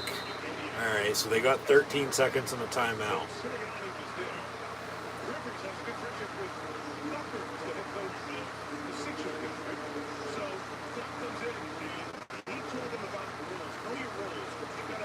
If they want to do something, they can, but I don't think they're going to. I think they're just going to take a knee, and then we'll go to halftime. Yep, they'll just take a knee, and halftime we go. 27-20, Eagles lead the Packers here at half on Sunday Night Football. I mean, yeah, you don't want to do anything stupid. Rodgers 9-13, $118, 2 touchdowns and 2 picks. Has been sacked twice as well. Jones, must love Stitch, has 6 carries, 26 yards rushing. Dillon does have the rushing touchdown on 5 carries, 51 yards. And then Jones, 3 catches, 56 yards out of the backfield in the receiving touchdown. So both backs have touchdowns, as does Randall Cobb.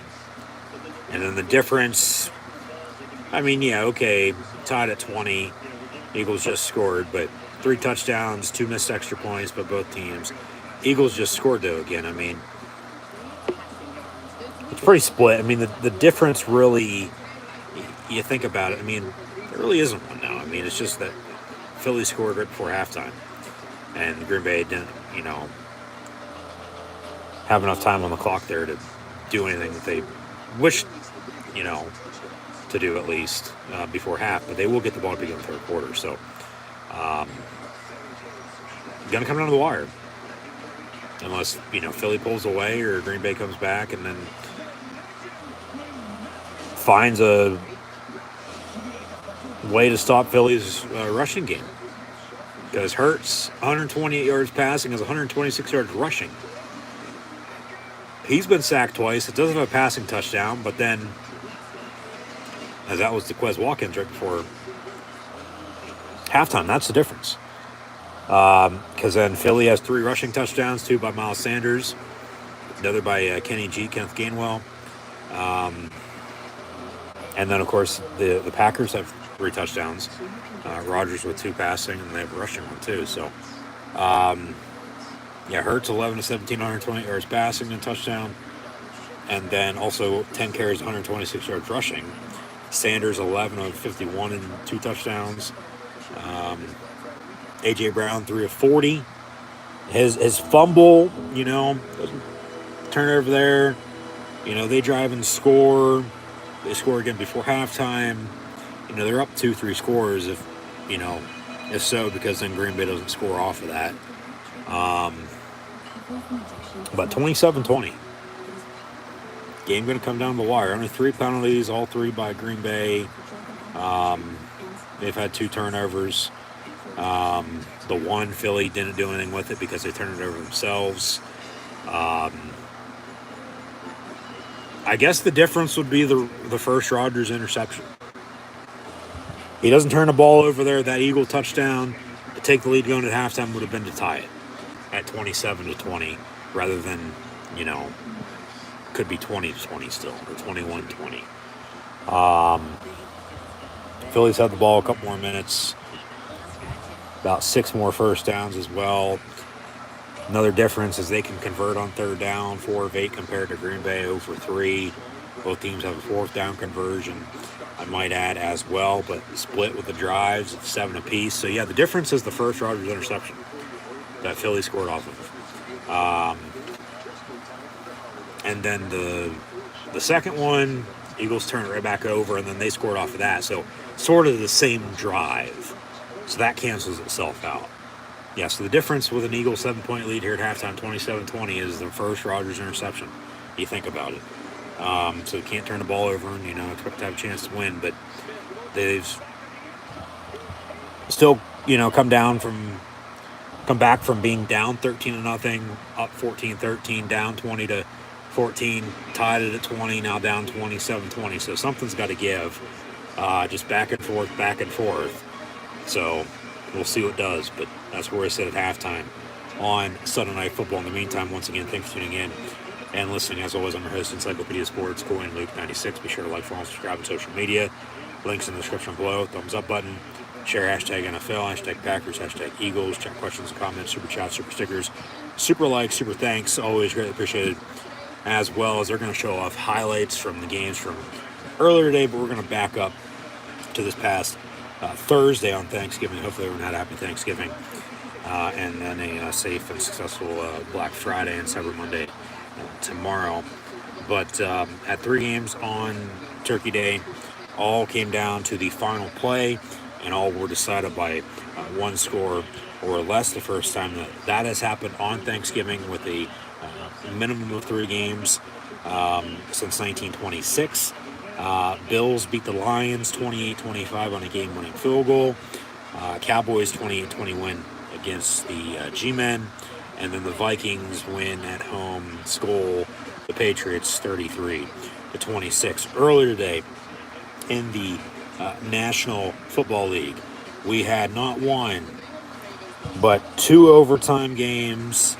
And then not 1, but 2, 3, 4, 5, 6 one-score games, with the 3 one-score games on Thursday. So 9 overall this week, 12. And then not 1, but 2 games today that were decided by 1 point.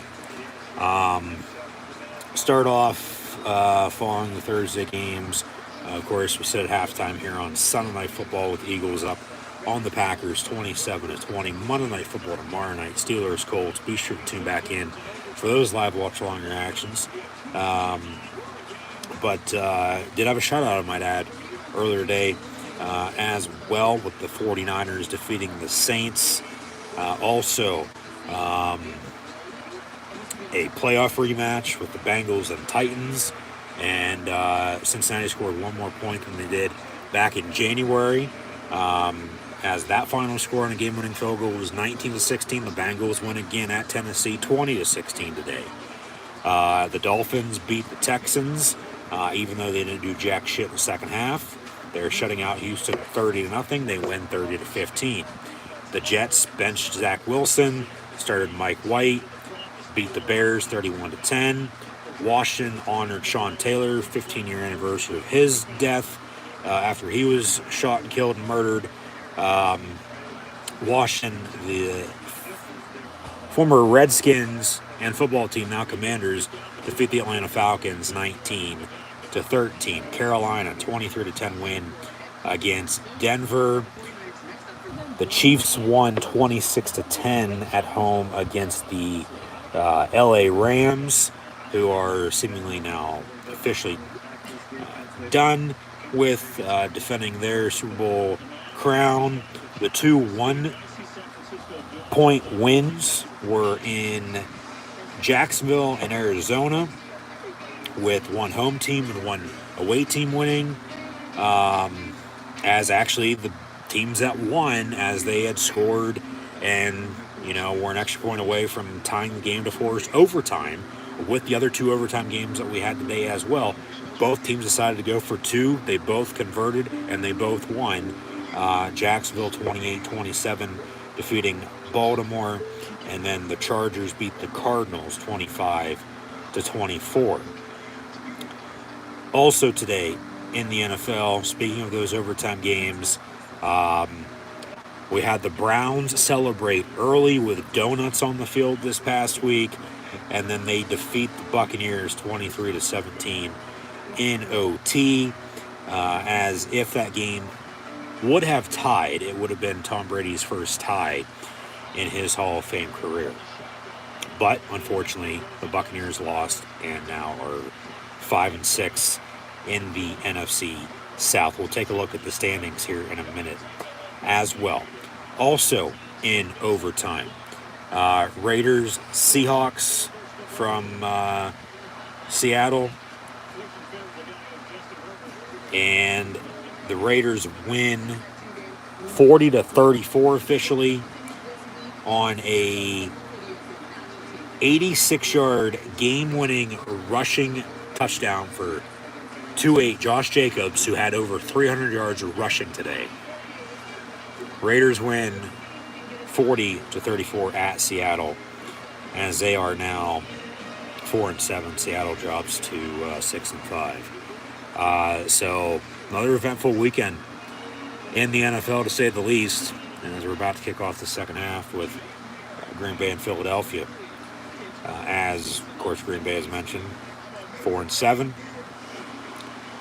Need a win, with both Detroit and Chicago losing this week. Vikings won Thursday night, but to get them to second place, and then potentially, depending on what else happens, to get them in the wild card picture, because they ain't going to win the fucking division if they do even in fact make the playoffs for that matter.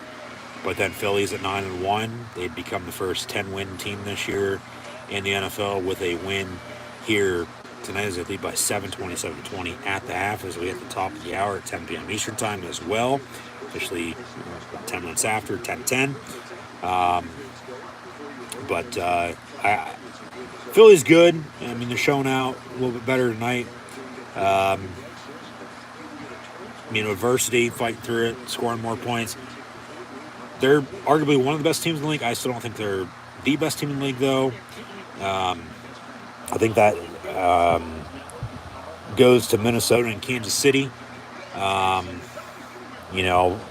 I get the Eagles beat the Vikings. Dallas Cowboys are also in that conversation, as are the Bills and Dolphins. The Niners are the team to watch out for, though, I think, once again, in the NFC West. But you look at the AFC East, look at the NFC East, all four teams above 500. The Steelers arguably have to win tomorrow night at Indy to keep their season afloat as well, especially with the Browns winning earlier, and then the Bengals also winning, but then the Ravens losing. But you look at Okay, Baltimore at 7-4 and Kansas City at 9-2. I think, those two teams right there, arguably both very well could be undefeated. Just like Philadelphia still, if they don't lose to Washington on Monday night a couple weeks ago. Minnesota lost at Philadelphia and then got blown out by the Cowboys. And then Dallas, beats the Giants on Thanksgiving as well. I think team seasons that are officially done and over with. We'll see about the Steelers tomorrow night, and then I'll have more info on that then. But for sure, no doubt about it, the Texans, the Broncos season seemingly done, as is the Chicago Bears. I mean, the NFC South still up for grabs. Tampa lost. Atlanta lost. New Orleans lost. Carolina's the one team to win, but they're still 4-8. But then there's only still a one-game lead. But I still think Tampa's going to be okay, in that regard. The 49ers, I'm telling you, are a team to watch out for. Because they've been in this spot before. And they've been able to get hot at the end of the year. And they have experience. And they've, recently made the Super Bowl and gone deep in the playoffs as well. Come up just short, maybe third time's a charm. They have the pieces, offensively, defensively, and on special teams with good as gold, Robbie Gold from Lock Haven.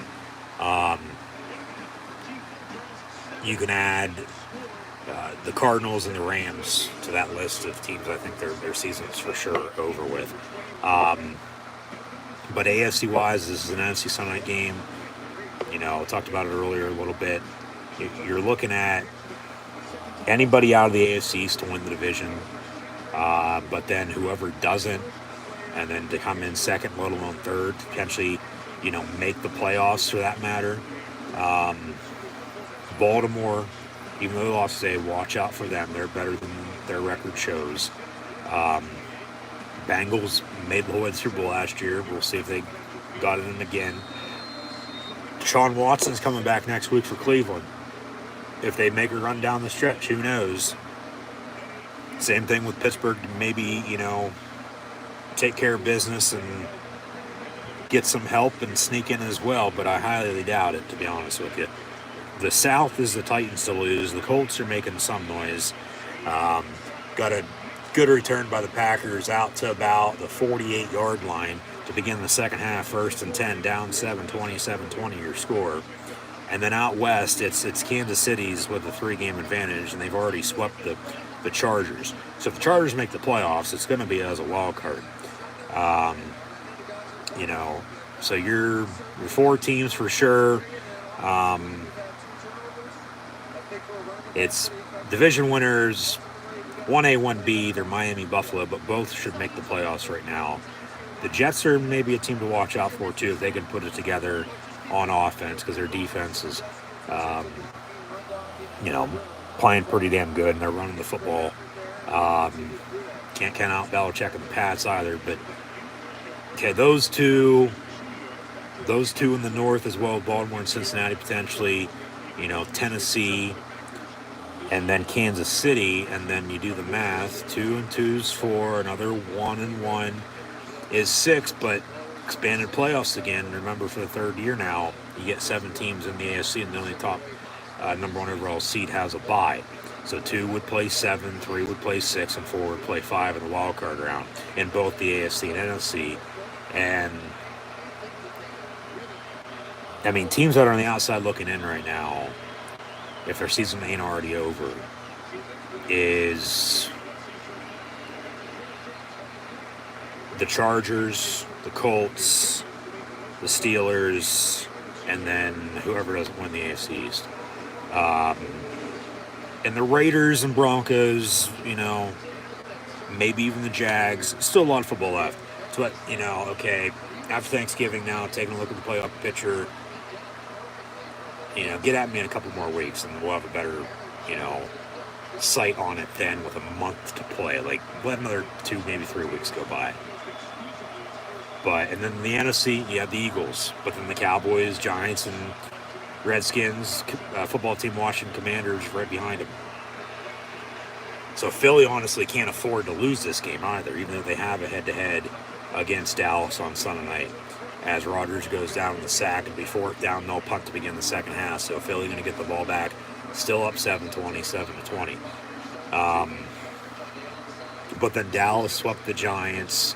You know, everybody's still going to have to play one another anyway for the most part. But Minnesota is going to be the North. Green Bay only makes it if they're a wild card. They got to win tonight. If they don't, season's for the most part over. Said that earlier. I still think Tampa's team to watch out for. But San Francisco more than anybody. I'm telling you, watch out for the 49ers. Even the Seahawks, even though they lost in overtime. Coming off of a bye, they lost, of course, to the Bucs in Germany 2 weeks ago. And they both lose today. In overtime, I might add. By 6. Who would have thought that? And both were on game-winning rushing touchdowns in overtime. But if I'd have to, because my Super Bowl pick at the beginning of the year was Bills Packers, and I said I think last week or week before that I'd still stand pat with that because I still think Green Bay is going to, get out of the slump they're in. But they lost last week. They've lost 6 of 7. The last 2 wins have come at home in overtime against the Cowboys and Patriots, dating back to early October. Okay, so I'd sort of go away from the Packers coming out of the NFC now at this point. Change that if I can. But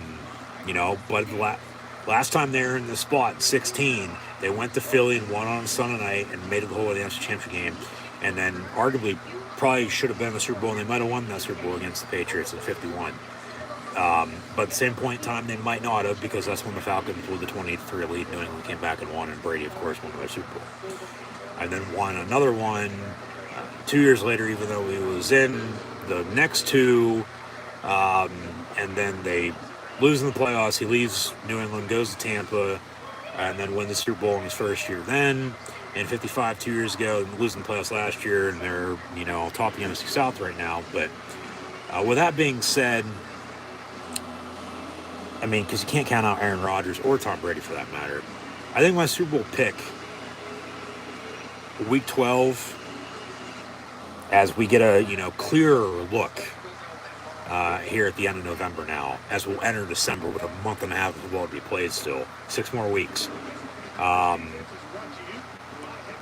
I think my Super Bowl pick would be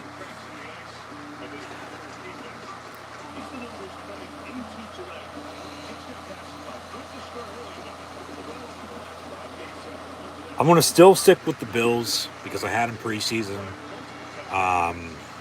The problem is the Chiefs, it's hard to pick against them. Buffalo already beat them, but then Buffalo has one less win, and one more loss.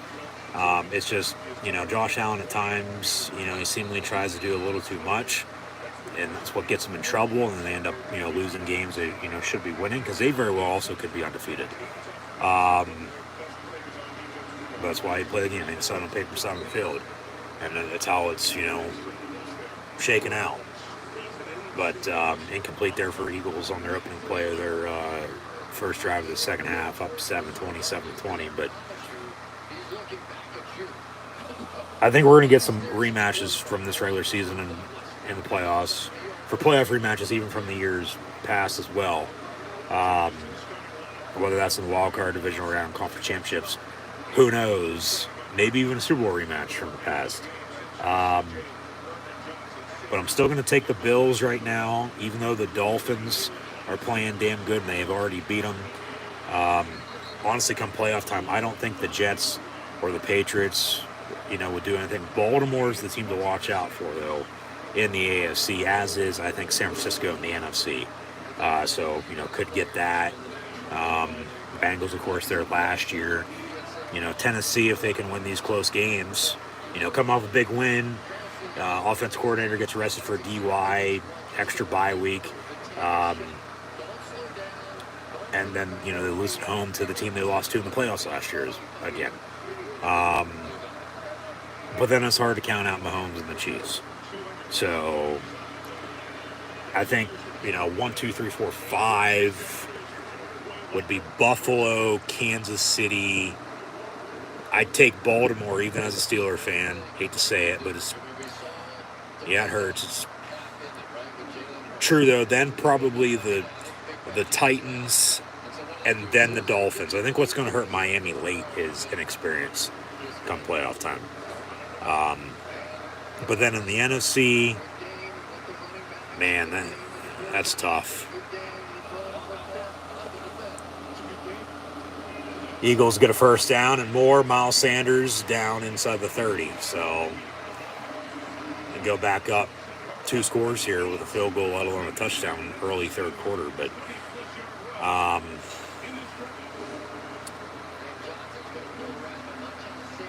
it's really going to come down to, in the NFC, as explosive as these offenses are, who's playing better defense late in the year. Because these defenses are stacked as well.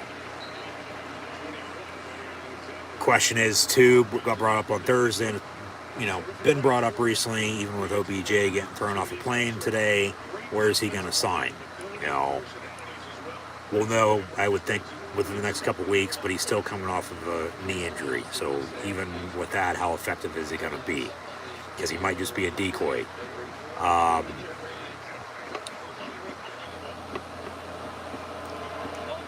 As much as I'd like to pick Dallas until they get back to the promised land and win a Super Bowl, because it's been so long, I just can't. Because you know what the Cowboys are going to do come playoff time, and for the most part, that's on their knees choking. The Giants and the Skins, even though Heineke has that moxie, and they have a damn good defense, and they have a running game for the most part, too, and Rivera's been to the Super Bowl as a player and a coach, I don't think, even if Washington would make the playoffs, just as they did 2 years ago, they lost. So I can see the Eagles choking as well, because I don't think they're as good as, they think they are. So that rolls out the NFC East. I still think the Vikings and the Chiefs are right now the 2 best teams in the league. And Minnesota, a complete 180 from last year, and a complete 180 from, where I thought they'd be at in the bottom of the North. But they're top of the North. They're going to win that division. They're going to definitely make the playoffs. The question is, with Kirk Cousins, can he get past, all the, not necessarily negativity, but can he just win that big game? When the game's on the line, can he go out and ball? Heard he's getting grills. But that's why you circle back to the NFC, and you can't out Tom Brady, even Rodgers in the pack if they go on a run here. But because the Niners have been there, along with the Bucs, more recently than not, like I said, the AFC, it would be Bills, Chiefs, Ravens, Titans, Dolphins, I would think, as the top 5 right now. The NFC, to get to the Super Bowl, I'm telling you, watch out for 49ers. So I'm putting them at 1, Tampa at 2,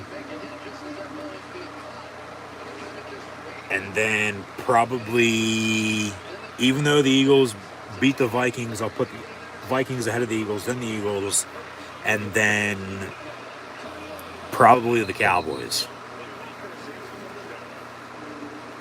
But if Rodgers in the pack here can save their season, you'd have to have them somewhere there too. But we'll see what happens. But so I basically changed that from what? Bills, Packers to Bills, Niners in the desert. It's all just going to depend on who's, playing damn good football this time of year. Get hot, November, December. Hopefully you're playing your best football. You're winning football games. You're finding ways to win. You're winning on offense, defense, and special teams, and it might not always be pretty, but a win's a win. So, yeah, I'll say that. That'd be where I go with in that direction with potentially what's to come. So we'll see what it gives. But meantime, the Eagles knocking on the door, looking to go back up 2 scores with 8 to play in the third quarter. It is 27-20. The second goal for the Philadelphia Eagle offense from the 2-yard line.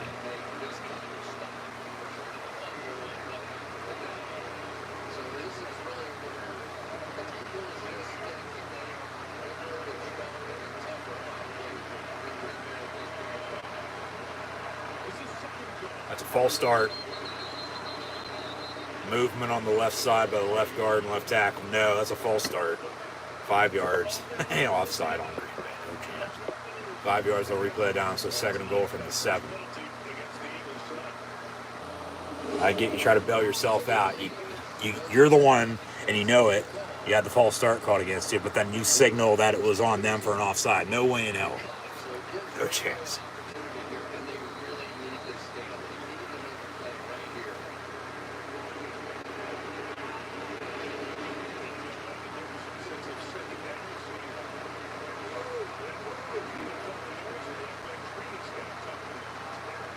So second and goal from the 7, and touchdown Philadelphia. A.J. Brown. Jalen Hurts for another passing touchdown. He has 2 of those. They have 3 rushing touchdowns, and they go back up 13 with the extra point to come with 7:19 to play in the third quarter. So, Green Bay was down 2 scores at the start of the game, and they came back and took the lead.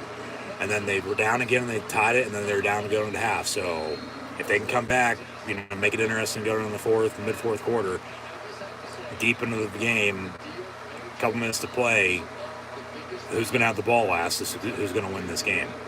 Because now Philly with a running game, Hurts is able to throw. So this Packer defense is still going to have to make some stops. And they're checking on Rodgers on the sideline. Of course, he's already banged up, but he'll play through it. He'll be all right. There shouldn't be any, not right now at least. If they lose, that's what I said earlier, if they lose this game, the season's for the most part over. Moving forward, do you sit him? Do you put him on IR? Do you start Jordan Love? So on and so forth. They're both going to get paid regardless, but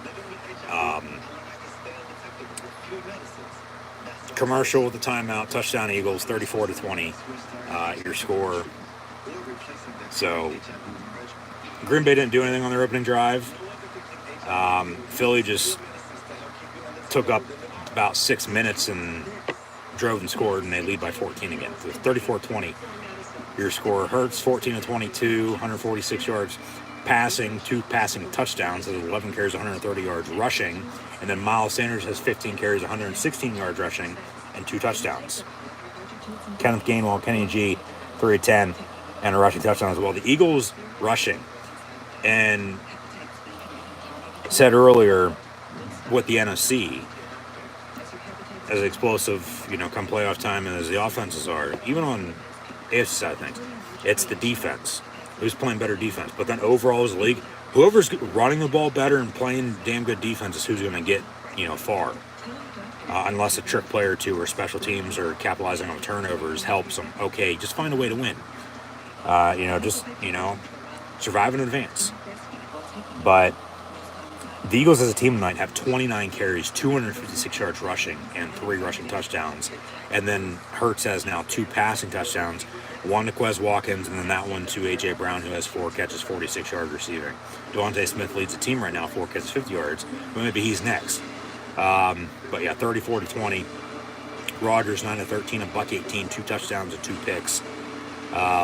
Sacked 3 times. The difference still in this game is his first, the 2 interceptions, but then they'd still be down 7 now with the Eagles scoring there. So they got to make a play or 2 and get themselves back in this game. But as mentioned, they were down 13-0 early, came back and took a 14-13 lead, then down 20-14, tied to themselves at 20.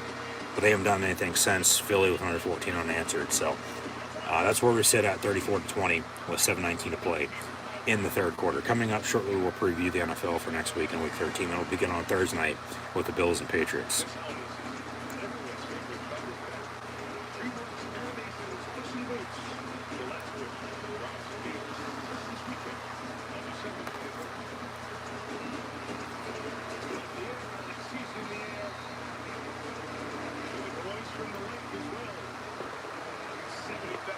Eagles on the kickoff, and we'll have a return as it'll bounce at the 5 and be picked up.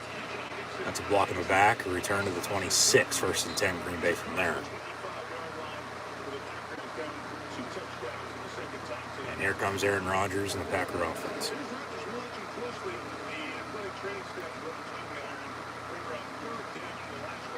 Yeah, he got hit pretty hard.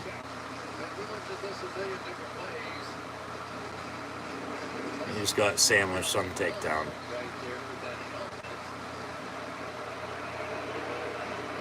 About 1st and 10, Green Bay from the 25.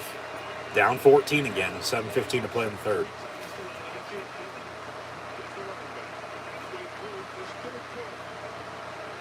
Rodgers, quick pass on the slant, complete. Watson, 1st down, Green Bay.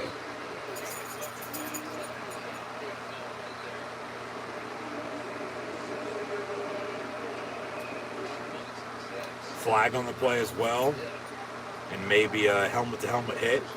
And then Rodgers, yeah, he's not right. Personal foul, unnecessary roughness on the Eagle defense. 15 yards, automatic 1st down, so be spotted. Yeah, that was the helmet-to-helmet right there. Right around midfield. 49-yard line. Yeah, something's wrong with Rodgers. Pain in the broken thumb on his hand. Maybe, feeling it on the inside. Wind knocked out of some sorts. Doesn't feel concussed or seem concussed, but he's taking some shots. He's playing through pain.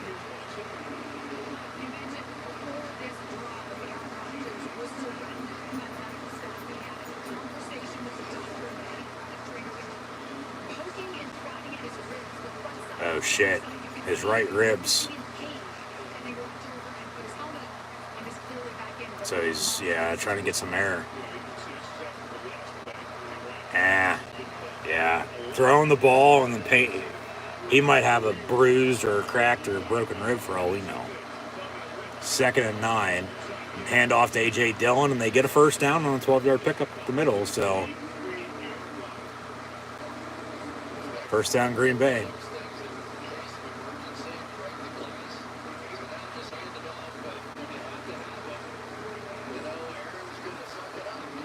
Yeah, he's going to play through it. He doesn't care. Yeah, especially with the season on the line. They lose, for sure, done, but...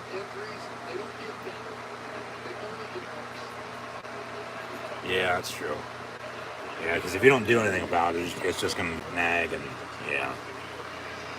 It just depends on what it is and how bad it is. Another flag on the play on a 2-yard run.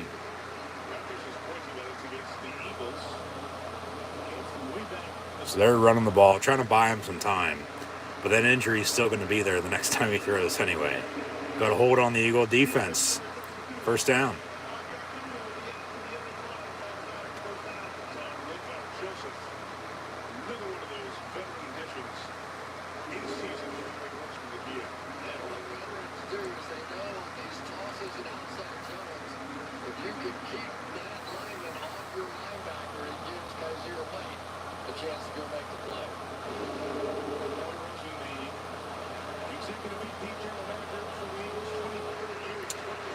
So from the 31, 1st and 10. And Rodgers going to hand off. Aaron Jones. And he'll get about 7 yards. Be 2nd and 3. Late whistles, but just to break it up.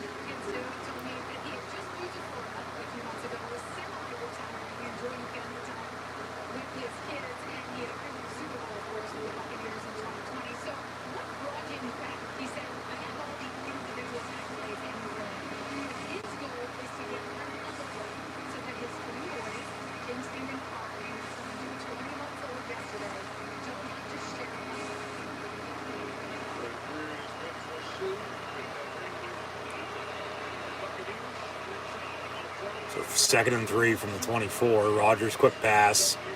Complete to Dillon out of the backfield and down inside the 15. He goes to the 13. 1st and 10 Green Bay. Where's that shot of Rodgers after the pass? Just grieving in pain. It's his ribs is what it is. It's exactly what it is.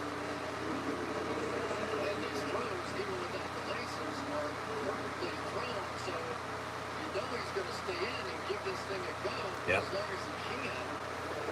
Well, even if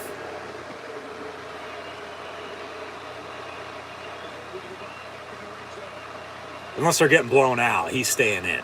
Which, you know, they score here, 1-score game, he's definitely staying in. That pass incomplete, but like it's not like they have carted him off or anything like that. It's not like he's for sure out. Like he's gonna play through this. But it for sure has to be, yeah.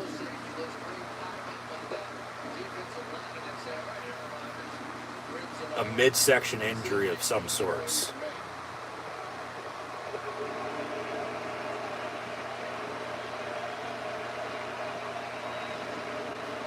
Second and 10. And if I'm Philadelphia, I'm bringing pressure. They toss it.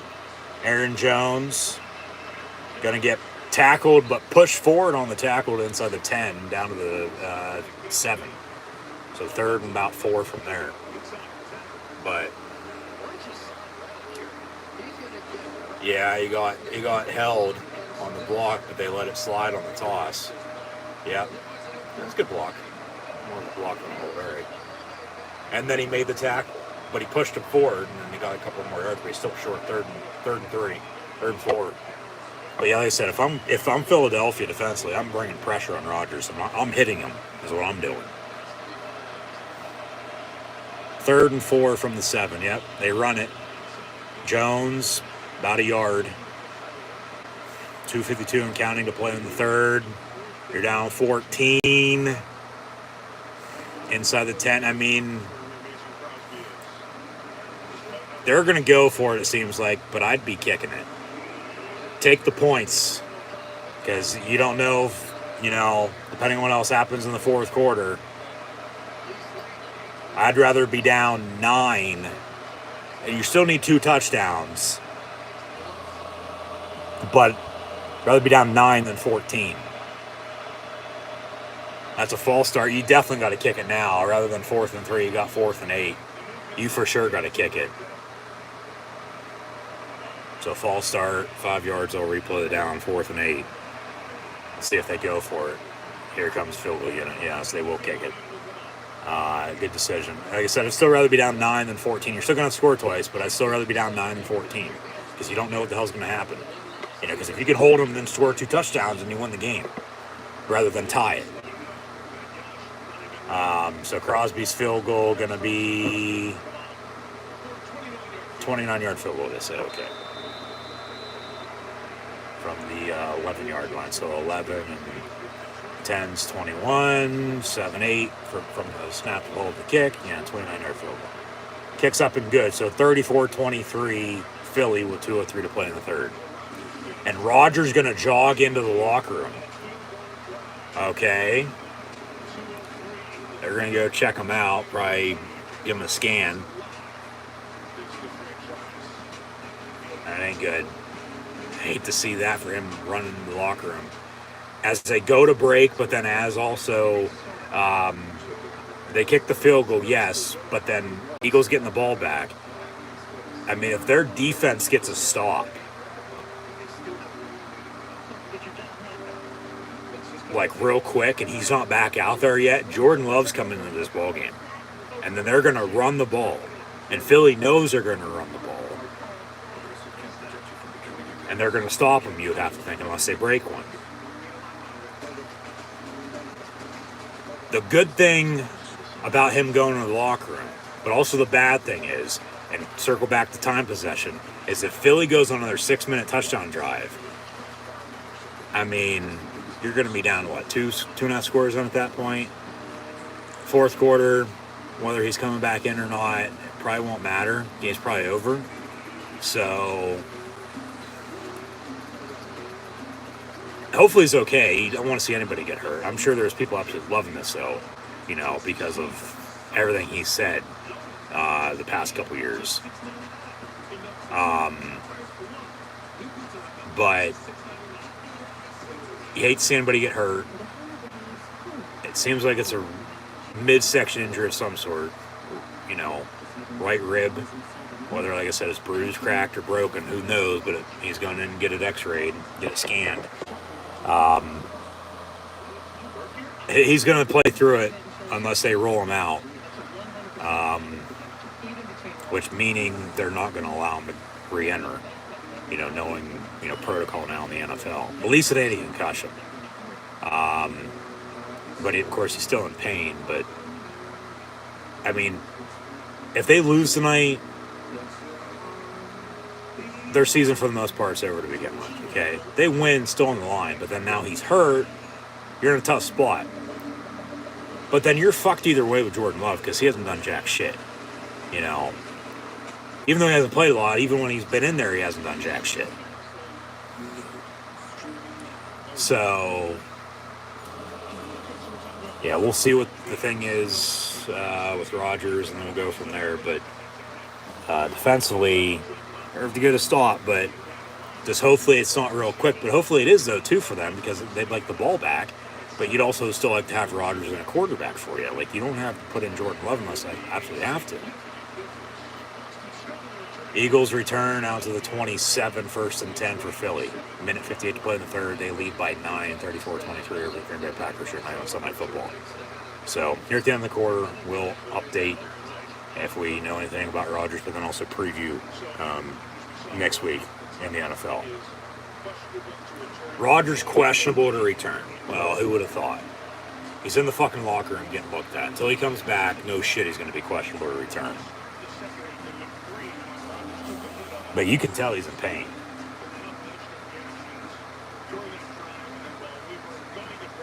And he ran into the locker room. They say an oblique injury. So from the 26, 1st and 10 for the Eagles. Hurt's going to keep it, and he gets to the 32, so 2nd and 4. But we'll see what happens here. Jordan Love going to start getting warmed up on the sideline, but even with him, now they're down. Season's over. If they lose for sure, I mean, why the hell not? Put him. Rodgers for sure going to be done for the year if they lose this game, I think, because he's just banged up too much. Thumb injury, rib injury. Like, just put him on IR and be done with it, and season's over. Rather than avoiding anything else, more serious, and move on to next year.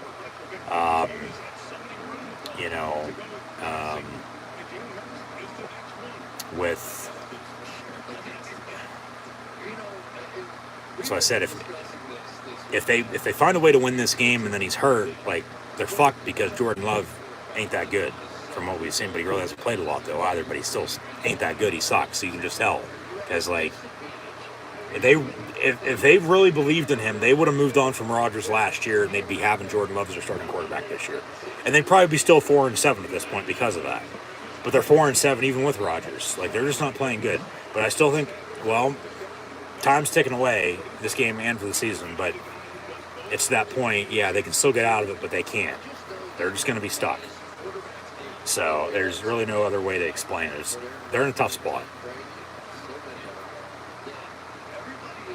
So as we near the end of the third quarter, Green Bay with the ball, or Philadelphia with the ball, excuse me. Green Bay going to try to get a stop and get the ball back. But who's going to be in a quarterback? Is Rodgers going to be back out there yet, or is it going to be Jordan Love? 2nd and 4 from the 47. And Hurts going to get sacked. Nope, avoids that. And then just going to throw it away, out of bounds, incomplete. And almost caught by some Green Bay tight ends on the bench. And of course, the offense is on the sideline, but incomplete. And at the end of the third quarter, the Eagles lead the Packers 34-23 on Sunday Night Football. And Santa Claus is not coming to town until he slides his fat white ass down everybody's chimney on Christmas Eve, as the Steelers will host the Raiders that night. And I'll have live watch-along reactions over on YouTube of that game, as well as Christmas is now less than a month away. It was a month officially on Friday from the 25th of November to the 25th, of course, of December, as it is every single year. But in the meantime, we've got 15 more minutes and a full game tomorrow in the NFL for the month of November before we enter next week in week 13, and then officially into December with Thursday Night Football featuring the Bills and Patriots this week. Next Sunday, we'll have the Steelers and Falcons as well, along with the Packers and Bears, Jaguars and Lions, Jets and Vikings should be a good game, as should Washington and New York, Commanders and Giants, Titans at the Eagles, Broncos, Ravens. Deshaun Watson returns for Cleveland. We'll start for them for the first time. Browns, Texans against his former team, I might add. Seahawks, Rams. Dolphins, 49ers. Should be a damn good game as well. As should be the Chiefs and Bengals. As they met twice in January last year at the end of the regular season. And then also in the playoffs in the AFC Championship game. And then Chargers, Raiders, Colts, Cowboys next week on Sunday Night Football. And Monday Night Football next week is, in fact, the Saints and Buccaneers, and bye weeks will return as the Cardinals and Panthers will be off. So that's the NFL for next week, week 13. I'll definitely have live watch long reactions over on YouTube of Steelers and Falcons. Be on, of course, on a short week from Monday night to Sunday afternoon at 1 o'clock. We'll see about Thursday night, anything Sunday afternoon, Sunday night, maybe next Monday night, we'll see. But just be sure to subscribe and hit that notification bell next to it as well. Because with Steelers Falcons on CBS, we'll for sure get Titans Eagles on Fox in my area, so we'll watch both those games. Could also potentially get Washington, New York. But then at 4 o'clock, you got two good games in the Dolphins and Niners and Chiefs and Bengals. So we'll see. I mean, no doubt about it, Chiefs Bengals is America's game of the week next week at 4:25. But we'll see if both CBS and Fox have doubleheaders or not. I highly doubt it. But I mentioned then Sunday Night Football is Colts, Cowboys, and Monday Night Football is Saints, Bucks. But in the meantime, we still got a quarter to play here on Sunday Football and a Monday Night Football game tomorrow night with the Steelers and Colts, and I'll have live watch long reactions over on YouTube of that as well, so be sure to tune in. But here we go, fourth quarter. Eagles ball up 9, 34-23.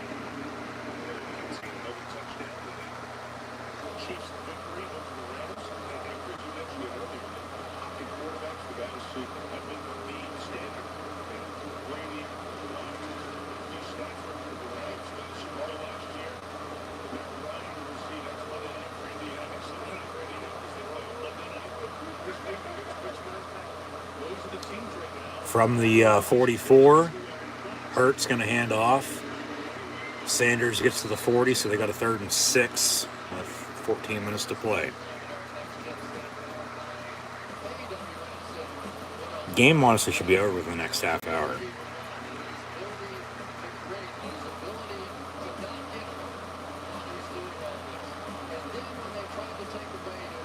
As Rodgers right now is 11-16, a $140. 2 touchdowns and 2 interceptions. That first interception's really crucial right now because doesn't have that. They're still down by 4, 27-23, but it's a 1-score game rather than a 2-score game. Down 9. Because even still down 9, you still got to score twice. But Philly going to just, like I said earlier, they can get back to a lead late in the game. They have the running game, but they can run the football and work the clock, which they do get a first down there. That's all they need to do, because they can run away with this game. Whether they score again or not, they can continue to run the football and work clock. They probably will score again, whether that's a field goal or a touchdown. Field goal makers a 14-point lead. Touchdown, 2.5 score game, game's over. So they might be able to close it out here with a score. But if the Green Bay Packer defense can make a stop, well, then that's a different story. We'll see where we go. But Hurts is having a night. 152 yards passing, 147 yards rushing. So they must have 40 carries for 300 yards rushing as a team, for God's sakes. Timeout Eagles. They're first. They'll have 2 remaining. Green Bay with 3. 2-minute warning to come in about 10 minutes and 43 seconds. Oh, shit. Rodgers with no pads and no jersey on, walking to get an x-ray. And out for longer than expected here. They should have took him right into the x-ray room rather than go into the locker room, pick and prod at him, and then take his uniform off and then walk him to the x-ray room. They're burning daylight. Let me tell you. But even at this point, it might not even matter. But once again, hopefully he's okay. But yeah, he was walking into the x-ray room with no jersey, no pads, no uniform at all. So, and of course, getting an x-ray does take some time too. You gotta lay like this and lay like that, and try not to move, and of course you're in pain, and maybe they already did give him an x-ray and they're gonna give him a scan of some sorts, for an MRI or a CT scan.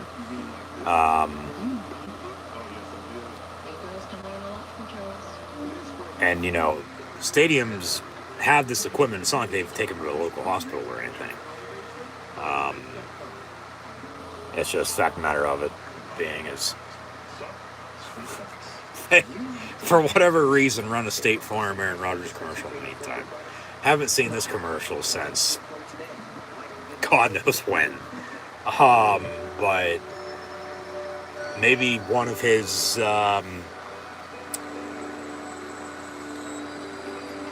other personalities in the commercial shows up and plays for the Packers now, quarterback for all we know. But yeah, that's where we sit at. But after the Eagles timeout, they have the ball 34-23 here in the fourth quarter.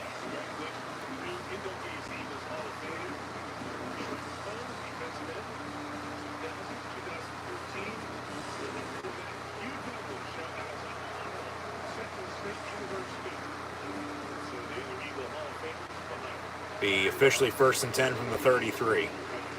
And handoff inside the 20, down inside the 15 to the 14 is Boston Scott. 1st and 10, yeah. Josh Jacobs had 300 rushing yards by himself today.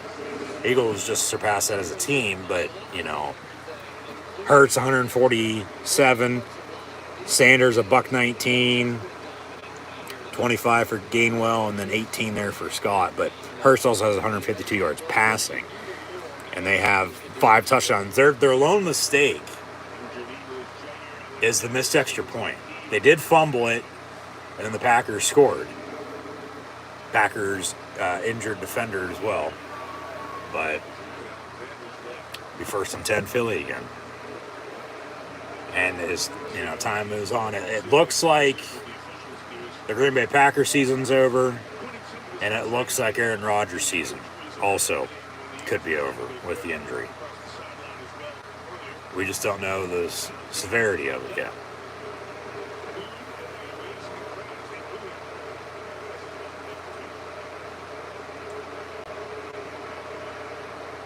And they'll fade to black and take a commercial break. So we'll get back to the action momentarily. I guess in the meantime, even though we did it earlier, we won't recap college football from this past weekend, but we'll preview the conference title games real quick. Got 2 on Friday, and then the rest on Saturday for a total of 2, 4, 6, 8, 10, plus a makeup game next week because of the weather a couple weeks ago. But North Texas UTSA in the Conference USA Championship game, a rematch with Utah and USC. For the Pac-12 title, of course, USC at 11-1, their lone loss is to the Utah Utes by 1 point, 43-42 this season. Hard to believe, though, it's already Conference Championship weekend in college football. It's like, where the hell has 1-22 gone, and then where the hell's the college football season gone? But then on Saturday, Kansas State TCU for the Big 12. MAC will feature Toledo and Ohio. The Sun Belt has Coastal Carolina and Troy, even though it should be James Madison and Troy. JMU not eligible after jumping from FCS to D1 this year. They still have to sit out with the bowl ban and, of course, playing in the conference title game as well because of stupid-ass scholarship rule. It'll be LSU and Georgia in the SEC Championship game, a rematch with UCF and Tulane in the AAC, Fresno and Boise from the Blue Turf for the Mountain West, and then in the Big Ten and ACC title games, we'll see the Boilermakers, Purdue, and Wolverines of Michigan, and the Clemson Tigers and North Carolina Tar Heels. I think the 1, 2, 3, 4 college football playoff a week from now, 2 matchups. 1 is either going to be Georgia or Michigan. 2's either going to be whoever's not 1, Georgia or Michigan. 3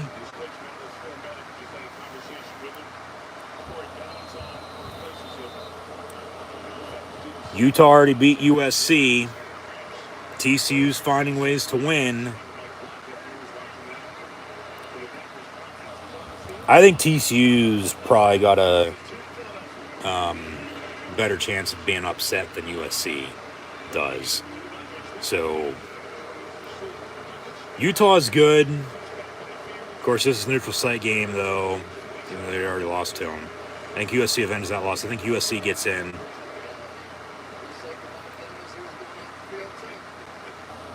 TCU might sneak in. You know, if they're undefeated at 13-0 and a Big 12 champ, they deserve to be in for one. But Kansas State's good.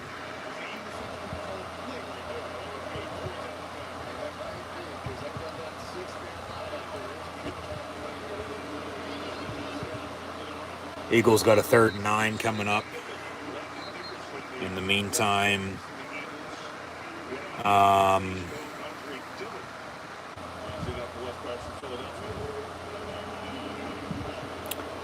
the question is, because we don't know the college football playoff rankings yet. We know the AP poll that came out today.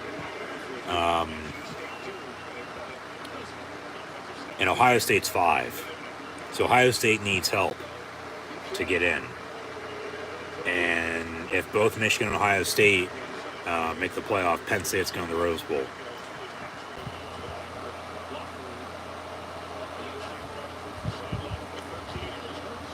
The thing is, also, you have Alabama and Tennessee sitting there, and Tennessee has a head-to-head win. They're both 10-2. Ohio State has the 1 loss. Does one of those 3 or a couple of those teams sneak in? That's the question. But I think it's for sure Georgia, Michigan, USC, and then it's the question on who's number 4 next Sunday. It's just going to depend on what happens. Because it's either going to be TCU, Ohio State, or Alabama. I don't see Tennessee, even Penn State for that matter. You know, Washington, Clemson, LSU are behind them. Of course, whoever wins the AAC, I mean, UTSA's right there behind them now in the AP poll. Eagles with a field goal in the meantime, so with 11-11 to play, the Packers need a prayer with Jordan Love going to come into the ballgame quarterback because Rodgers has not returned yet. It is 37-23. 2-score game again. And the turnover The first interception by them is really costing them. It is. Because Philly here recently is just, kicked some field goals. So, game's a hell of a lot closer than the score shows at 37-23 it is. But now Green Bay's fucked with Jordan Love. And circle back to Philly having a running game. Green Bay having a running game as well, but not 300 fucking yards as a team, for God's sakes. Like, come on, give me a break. Including half of that by their starting quarterback, for God's sakes. So the running game, explosive plays, yes, okay, but now what defense is going to bend doesn't break? And the Eagles with a 14-point lead again, as they've had now not once, twice, but 3 times in this game with 11 minutes and 11 seconds to play. Packers season's on the line. Talked about it earlier, turnovers. I think there's going to be a turnover here by the Packers, and the Eagles are going to end up winning this game. And then the Packers season is going to be over for the most part, and Rodgers' season is probably going to be done too with the injuries, and then it's on to next year for Green Bay. But as I was saying, in college football, they're the, of course, highest ranked non-power 5 will make the New Year's 6. But those would be, my top 4. It's just going to depend on what happens, I think, with the Big 12 title game. Also, really, even if Georgia and Michigan were to lose,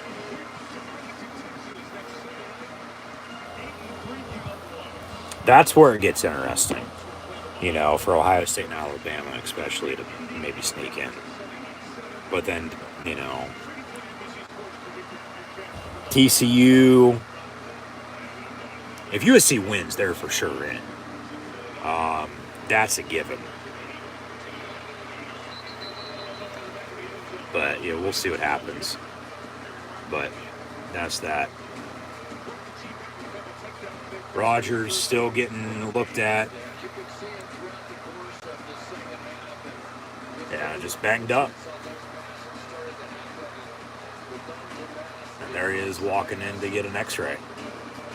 MRI. And now Jordan Love with one career start. Talked about it earlier.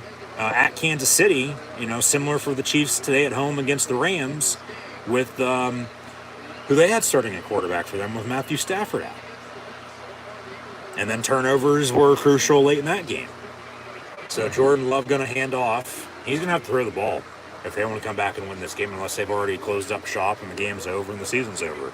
With 11 minutes to fucking play in this game. Like, no. You want to fight through it. You want to, play to the end. If you get beat that way, so fucking what? And it, once again, still ain't going to get any easier for the Green Bay Packers. But they did, after a 3-1 start and overtime win against New England at home early October, didn't do anything, after that. Lost officially 2, 4, 5 in a row and 6 of 7. As they lost week 1 and then won 3 straight. It's when they went to London is when it went downhill for them. And they lost to both New York teams. Lost at Washington by a couple. Lost at Buffalo on the Sunday night. Lost at Detroit earlier this month. And they, beat the Cowboys coming back in the fourth quarter at home in overtime. And lost at home last Thursday night. And they're, down 14 here right now. But now, as they have a late bye week, as mentioned before, they probably would have liked to have that bye week sometime mid-October to snap that losing streak to get back on track. But they got to go to Chicago next week. I guess their landlord ain't going to be playing. But then they get the bye week, and then they get the Rams at home on the Monday night before Christmas before they go to the Dolphins on Christmas. And then they get Minnesota on New Year's and the Lions at home to end the season. So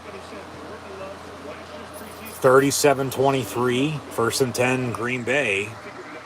Under 10 to play, but they got to do something here, man. They got to score and get the ball back and score again, and hopefully it doesn't give up any more points in the meantime. You know, because the Eagles score another 3, 7, 10, however many more points, the game's over. The game's probably over right now as it is.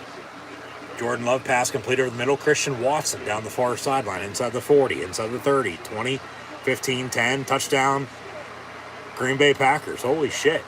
Hey, just like that, don't count him out, even with Jordan Love now. Wow. Did he step out is the question. 9 minutes on the dot to play, and they're still fighting back.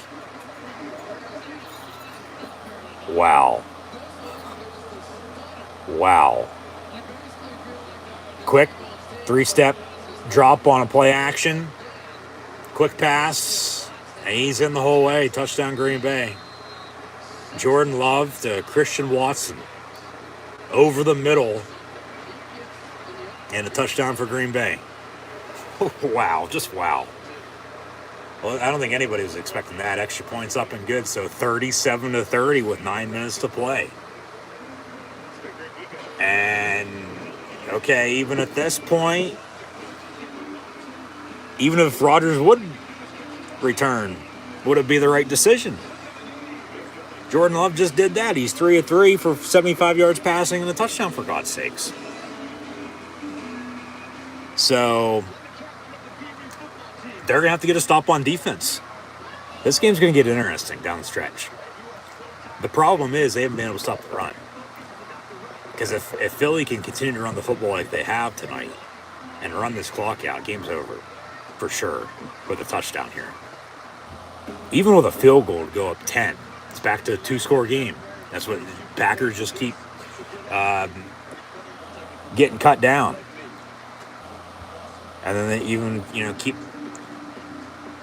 chopping and cut the lead. They're playing from behind. They're playing catch up.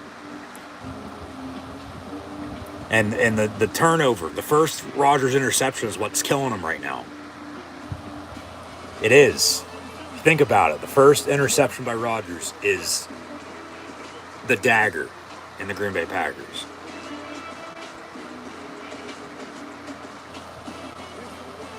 But what can you do? In a 7-point game, what can you do? That's tough. That's tough because, you don't turn the ball over. They don't score off of that. You score there, you're tied again here at 30 with 9 minutes to play. It's a whole new ball game. Defensively, they had to get a stop. If they can get a stop, they have life. But then I think you still come back to the big turnover by Green Bay, Jordan Love throwing an interception or being strip sacked and, Philly winning the game. But we'll see what happens. Hell, Rodgers could come back for all we know. And then a game-winning, touchdown drive. And then people will say, well, like the Lamar Jackson Monday night poop game. Even though he was, said to be cramping up. Well, yeah, his stomach was cramping because he had to fucking shit. Rodgers getting checked out with an X-ray MRI. Conspiracy theorists are going to say this or that he was given this, given that, blah, blah, fucking blah. And then that's what, gave him the juice to come back and win the game. But believe me, I can already see it. I can already fucking hear it. That's why I said it.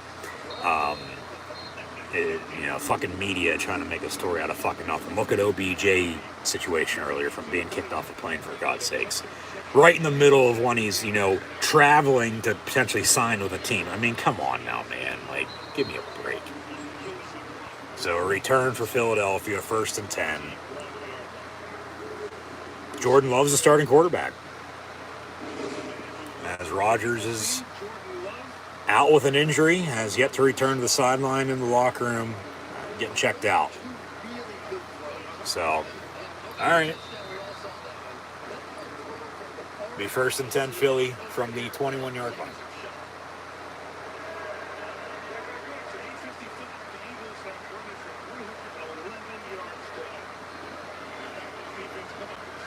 And Hurts out of the gun, going to hand off.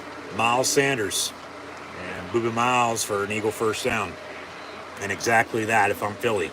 Run the ball and run the clock. Make them stop you. And if they can't, well, tough shit.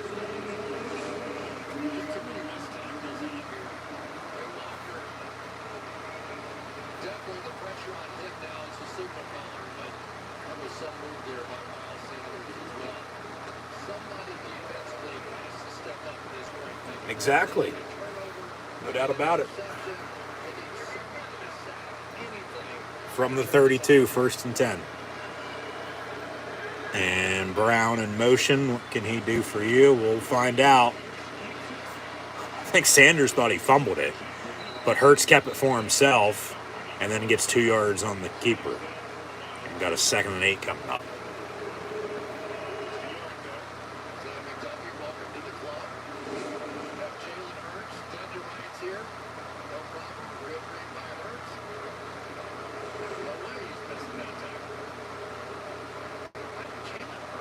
Oh, they wanted like a... Well, that's tough because he gave himself up. He was, sliding, and they, the clean tackle. That's not a late hit. It is awkward with the tackle. That's all it was. 2nd and 9, they say. Hurts keeps it again. He's gonna get a 1st down. Yeah. So if I'm Philadelphia, keep running the football, work the clock. They had one of the best running games last year in the league. They have one of the best running games this year as well, including tonight. And, they're 9-1. Going to become 10-1 and the first 10-win team this year in the NFL if they win tonight. And they're up 7. They're going to try to run this clock out. Man, that's pretty impressive. Yeah.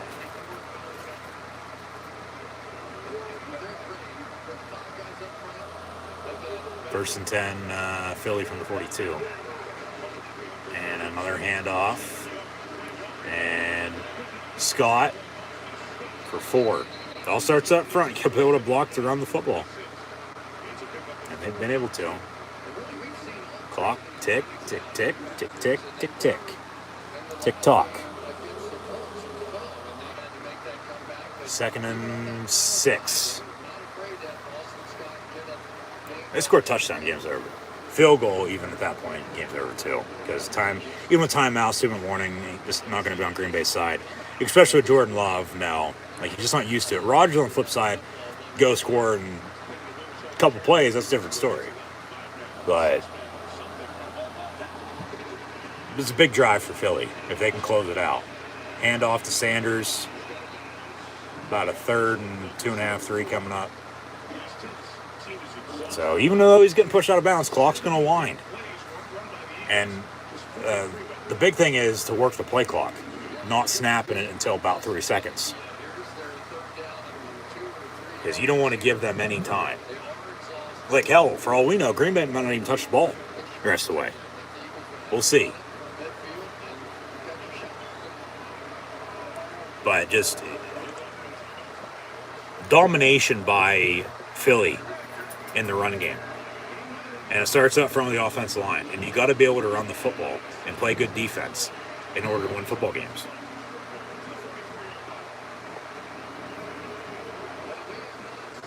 And Sirianni, I might add,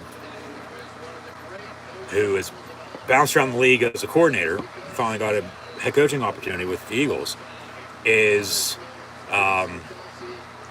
from the area and dad a high school football coach.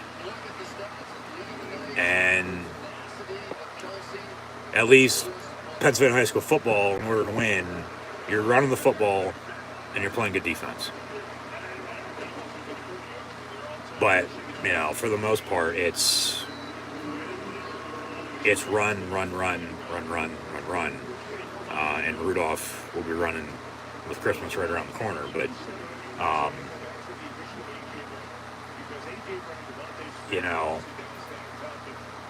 up until, I don't know when, probably when air raid and spread offenses came about and start throw more, especially out of the gun. Nowadays it doesn't even seem like anybody gets up under fucking center. But it's, even if you're throwing, it's off the play action because you're running the football. So 3rd down coming up here for Philadelphia.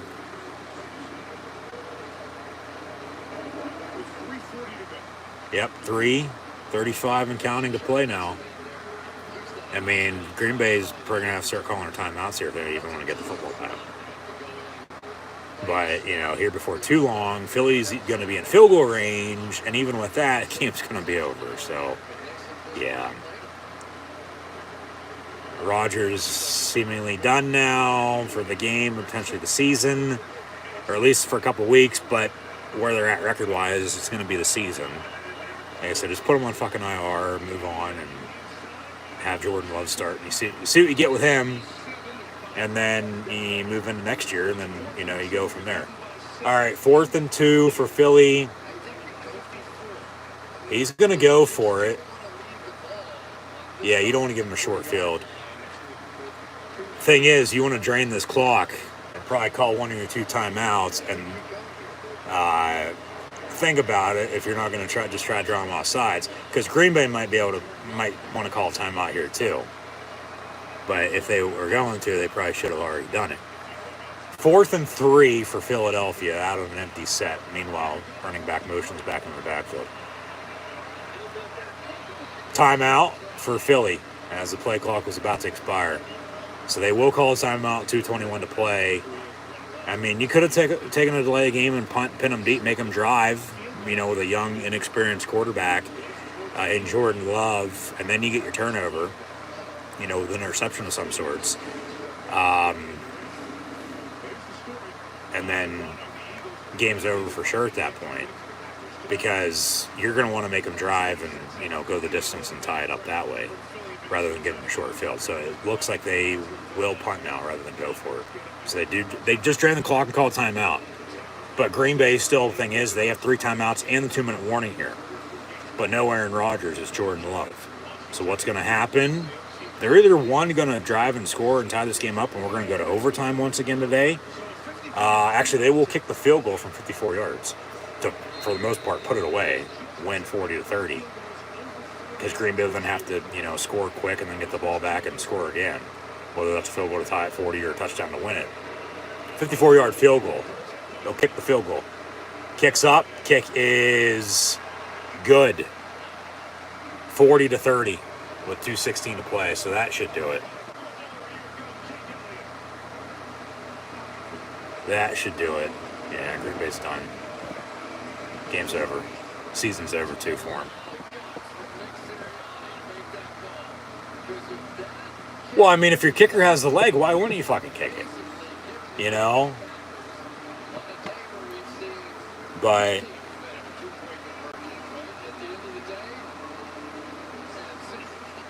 Philadelphia closing the game out, and rightfully so.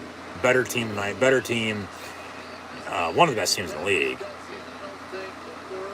And that's why I've said LaFleur might, even with Rodgers hurt now, he still might be getting, brunt of the blame and might be on the hot seat if they don't win a couple more games this year.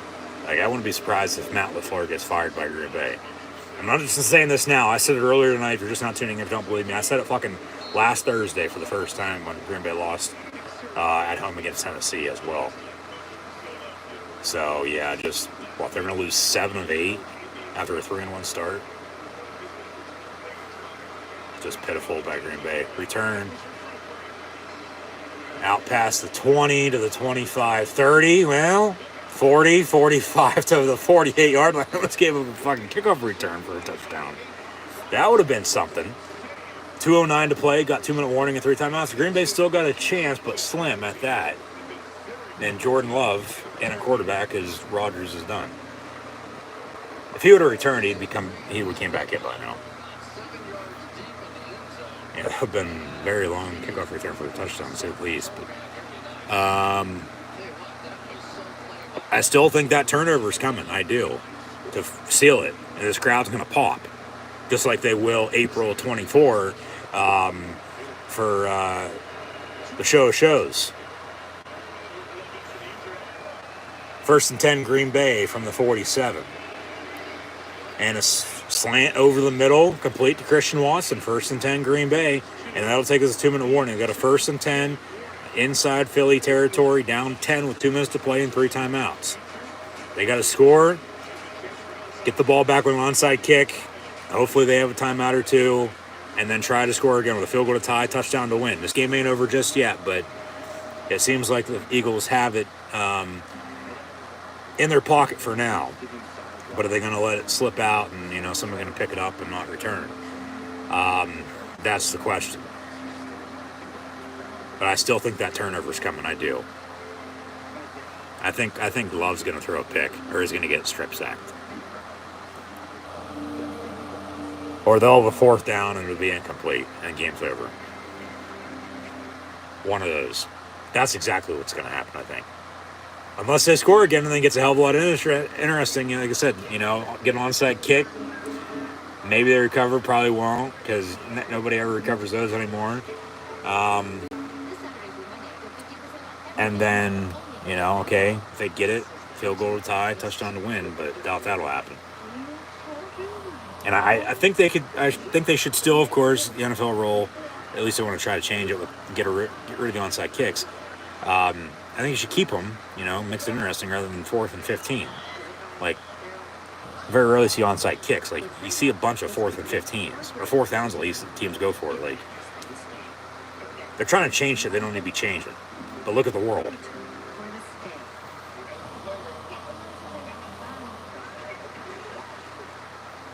But 2 minutes to play, 40-30. 70 points scored tonight. Has to be, as it was, the highest scoring first quarter in any NFL game tonight. 70 total with 2 minutes to play. Has to be pushing it as well.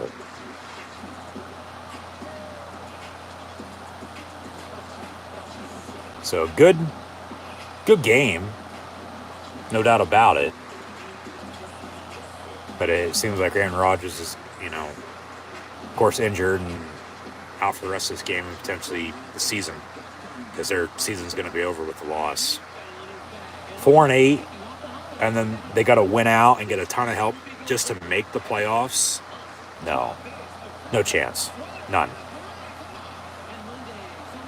I'm sure there will be a percentage that they'll say that, they have a 5% chance to make the playoffs or something like that, or whatever it would be. Won't be much, guarantee you that. But all right, from the 38, 1st and 10 for the Packers. 2 minutes to play, empty set. It is 40-30 Philadelphia. Jordan Love's pass, complete near side, and then dropped by Aaron Jones.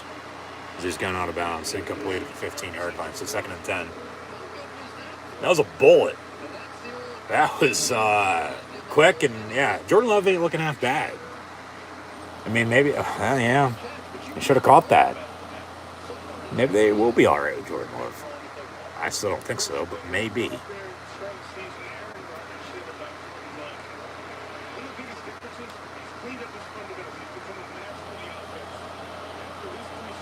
So 2nd and 10, Packers from the 38. Another empty set. And over the middle, caught the Lizard, Allen Lazard.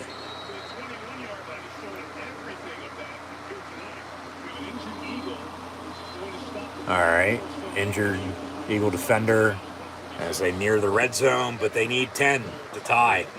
And time's ain't on their side, even though they got timeouts here. Philly should be charged with timeout there in 2 minutes with the injury. So it'll be 1st and 10 Green Bay. Minute 46 to play. Yeah, Eagles with no more timeouts.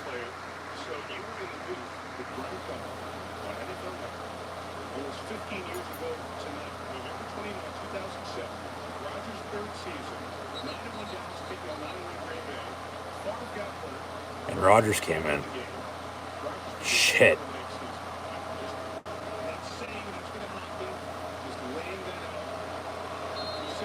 What, then Rodgers would go to wherever, because Favre went to Minnesota and New York.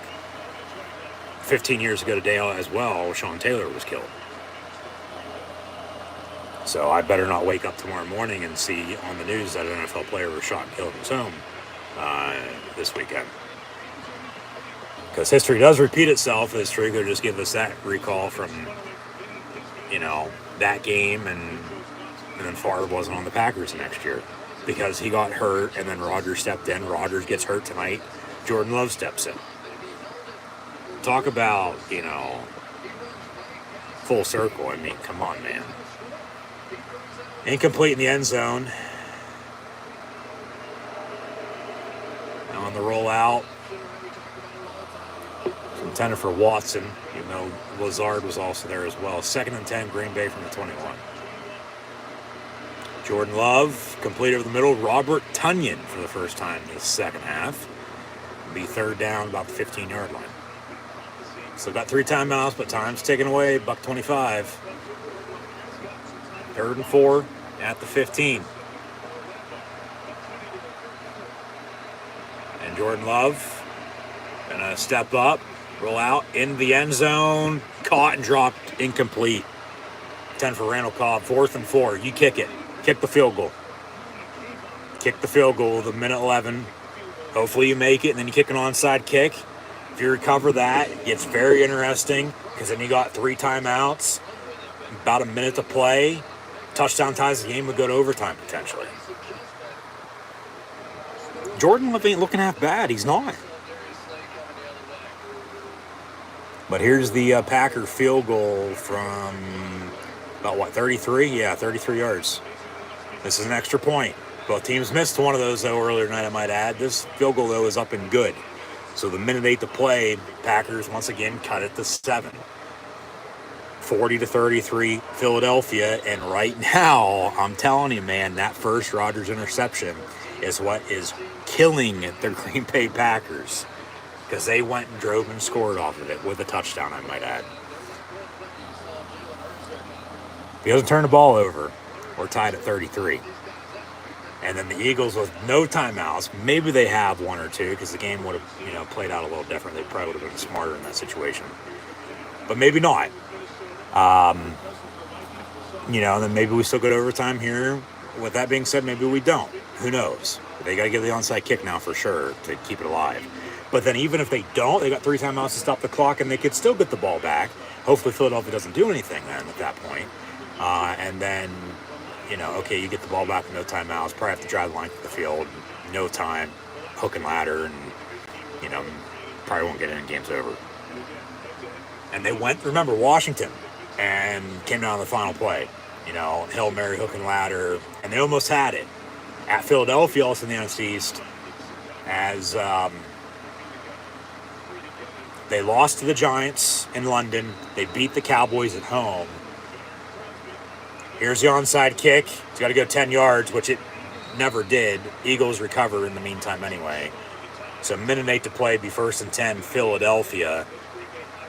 Green Bay has 3 timeouts. They can stop the clock, potentially get the ball back. But if Philadelphia, would kick another long field goal, game's over. But even at that, if I'm Sirianni, I'd punt and pin them deep and make them drive with no timeouts. Even though they've done that, with Jordan Love, and now scored 10 points since he's come into the game.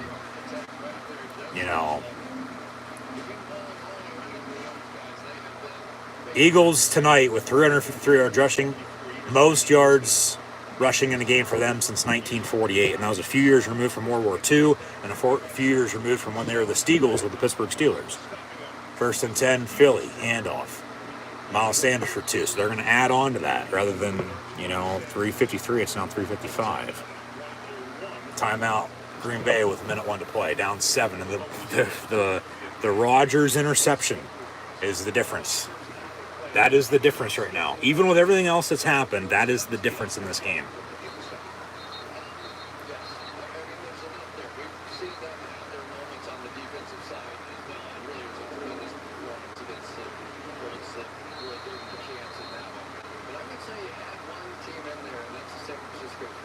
Yep.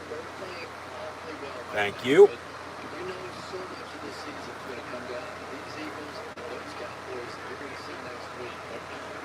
2nd and 8 from the 42. Out of the pistol. They'll run it, and rightfully so. Sanders, 3rd and 3.5, 4 coming up. They get a 1st down. Game's over. Green Bay with another timeout. Stop them for 56 seconds. Yeah, 1st down, game's over. They stop them, call 3rd and final timeout. Depending on the spot, maybe kick a long field goal, but you punt, pin them deep. Green Bay gets the ball back, no timeouts, going to have to drive, length of the field, no time, no timeouts, and need a touchdown and tie it for us every time. That's where we're at. Been a damn good game tonight.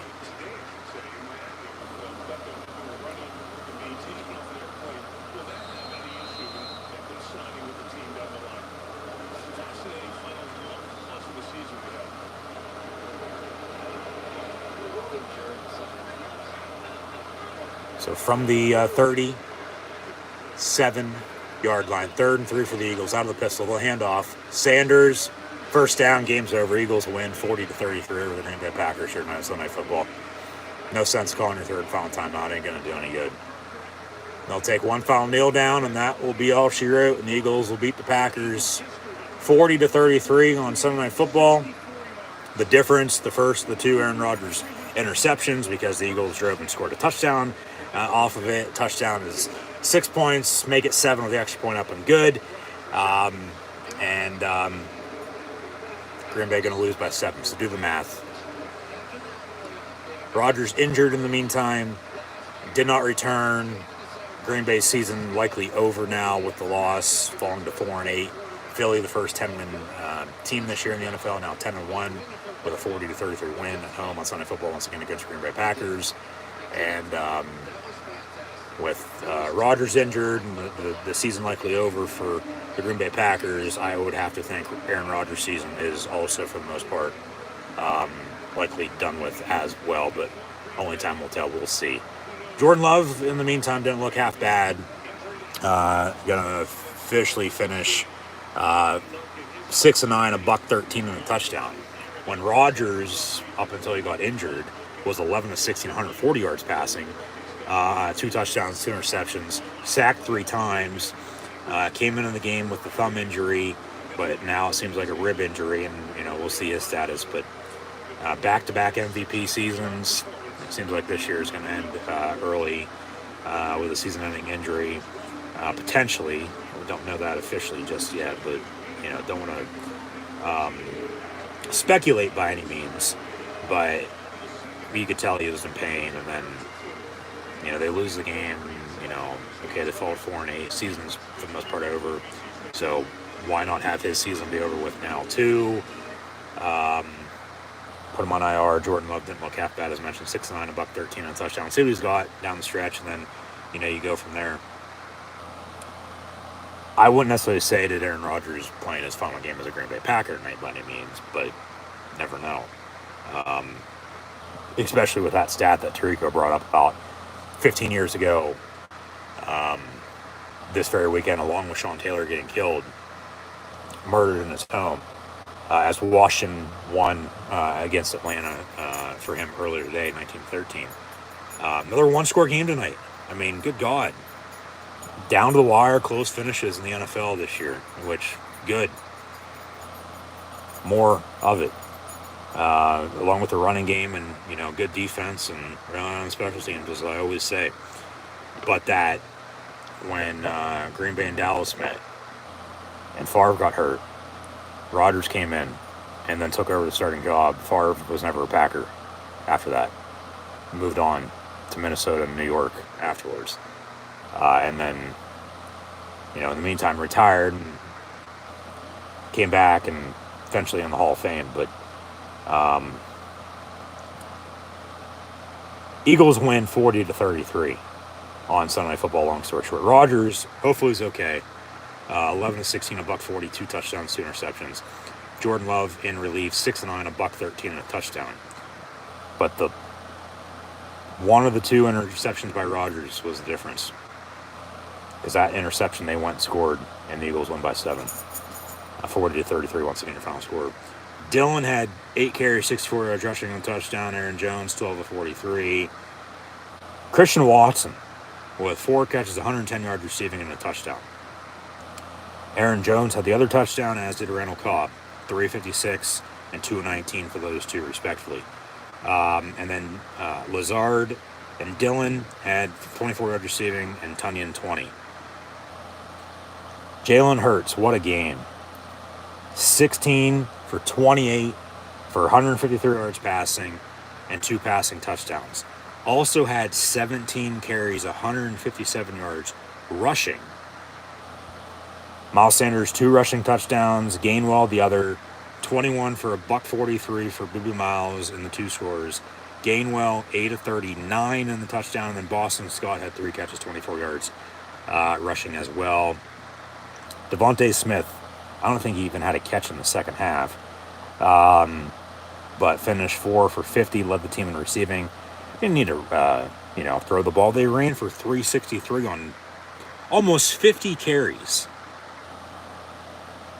A.J. Brown, 446 in a touchdown. Watkins, 335 in a touchdown. Sanders had 3 catches, 17 yards out of the backfield as well. So Philly's good. They are. They're 10-1. First 10-win team this year in the NFL. They're good, but I don't still think they're as good as they think they are. Even though they're my type of team with running the ball down your throat. I mean, 363 fucking rushing yards. You still give it 33 points on defense, but still, man. You had a couple close calls. You turned it over. It's a good or the bad here. Didn't necessarily get lucky, but they capitalized off the turnover, and that was the difference. They found a way to win. And then they kicked a late field goal and continued to put the pressure on the Packers, and, game still came down to the wire.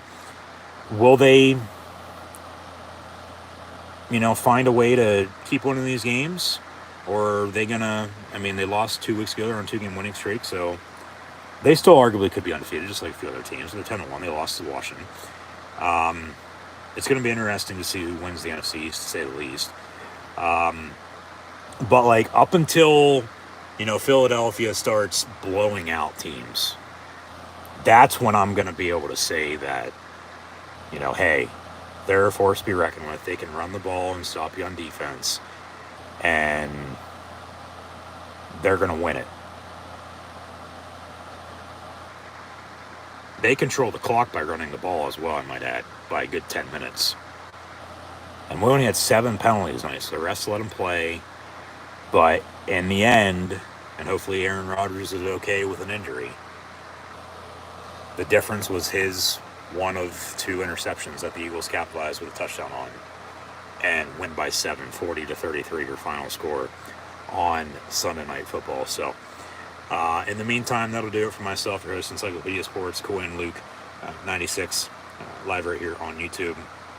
As always, thanks for tuning in and listening. Be sure to follow, and subscribe on social media. Links in the description below. And I'll see everybody now tomorrow night for Monday Night Football. Live watch along reactions live on YouTube with the other Pennsylvania team. And hopefully they win this weekend as well, because they need to win to, of course, keep their season alive. As well as we saw the visiting Packers, season on the line for the most part, on the road tonight in prime time, lose. And we'll see if roles are reversed tomorrow night or not. But I'll have live watch along reactions then, so be sure to tune in. And once again, thanks for tuning in and listening. Eagles win, beat the Packers officially 40-33, your final score. So that'll do it. Once again, thanks for tuning in and listening. Be sure to follow, and subscribe on social media. Links in the description below. And hope to see everybody now tomorrow night for Monday Night Football with the Indianapolis Colts hosting the black and gold Pittsburgh Steelers on Monday Night Football.